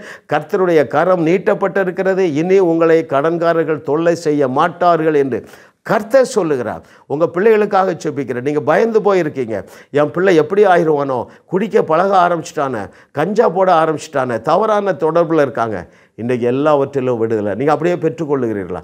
Just say amen along with me. 2 பேர் ஒருமனப்பட்டால் போதும். அன்பின் பிதாவே, யார் யாரெல்லாம் தங்களுடைய பிள்ளைகளுக்காக பயந்து போய் இருக்கிறார்களோ, ஓ அந்த தவறான தொடர்பில் சிக்கிக்கொள்ளுவானோ என்று பயந்து போய் இருக்கிறார்களோ, எல்லாருடைய இருதயத்தில் ஒரு தைரியம் உண்டாவதாக. அருமையானவர்களே, உங்கள் பிள்ளை மகனோ மகளோ அந்த தவறான தொடர்பில் வந்து தேவன் துண்டிக்கிறார். சரியான ஏற்ற துணையை கர்த்தர் கொண்டு வருகிறார். உங்கள் பிள்ளைகள் பெஸ்ட்டாக படிக்கிறாங்க. 1 கொரிந்தியர் 1:24 சொல்லிக் கொடுங்க. தேவன் அவர்களுக்கு ஞானத்தை கொடுக்கவில்லை, தன்னையே ஞானமாக்கி விட்டார். எங்களுடைய பிள்ளைகள் ஆண்டவரே எப்பொழுது எல்லாருமே 95+ வாங்குகிறாங்க, மேத்ஸில் 100 வாங்குகிறாங்க, பெஸ்ட்டாக படிக்கிறாங்க. தவறான நண்பர்களிடத்திலிருந்து துண்டிக்கப்படுகிறார்கள். ஓ தவறான பழக்கத்திலிருந்து இருக்கிற கணவன்மார் விடுதலை பெறுவாராக, குடியிலிருந்து விடுதலை பெறுவாராக, தவறான தொடர்பிலிருந்து வெளியே வருவாராக. மனைவிமார்கள் தவறான தொடர்பிலிருந்து வெளியே வருகிறீங்க.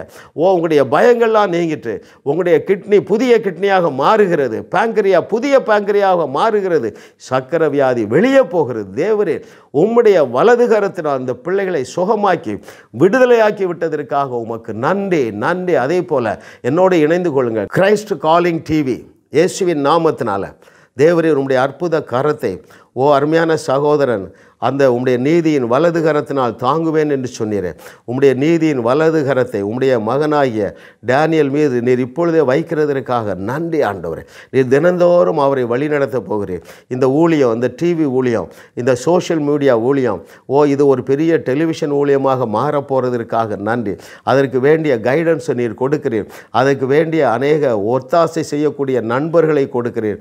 அதுக்கு வேண்டிய பணத்தை கொடுக்கிறீர். சீக்கிரத்தில் இந்த ஊழியம் வளர்ந்து பெருகி பல லட்சங்களுக்கு பல கோடிகளுக்கு ஆசீர்வாதமாக இது மாறப்போகிறதற்காக உமக்கு நன்றி நன்றி நன்றி. இயேசுவின் நாமத்தில் பிதாவே, ஆமென் ஆமென். எனக்கு மிகவும் பிரியமானவர்களே, ஒரு சில முக்கியமான காரியங்களை சொல்லுகிறேன். நீங்கள் சாதாரண மனிதர்கள் அல்ல. அங்கே 82வது சங்கீதத்தில் பார்த்தீங்கன்னா தேவனுடைய பிள்ளைகள் மனிதர்களே கிடையாது. ரைட்டுங்களா? தேவன் உங்களை உயர்த்தி வைத்திருக்கிற ஸ்தானத்தை நீங்கள் அறிந்து கொள்ளுங்கள். நம்பர் 2, எந்த மனுஷனையும் பிரகாசிக்க பண்ணுகிற மெய்யான ஒளியாக தேவன் உங்களுக்குள்ளே வாசம் பண்ணுகிறதுனால நீங்கள் யாரை என்ன சொல்லி ஆசீர்வதிக்கிறீர்களோ அது அப்படியே நடக்கும். நீங்கள் இயேசு கிறிஸ்து செய்த அற்புதங்களை செய்வீர்கள், அதைவிட பெரிய அற்புதங்களை செய்வீர்கள்.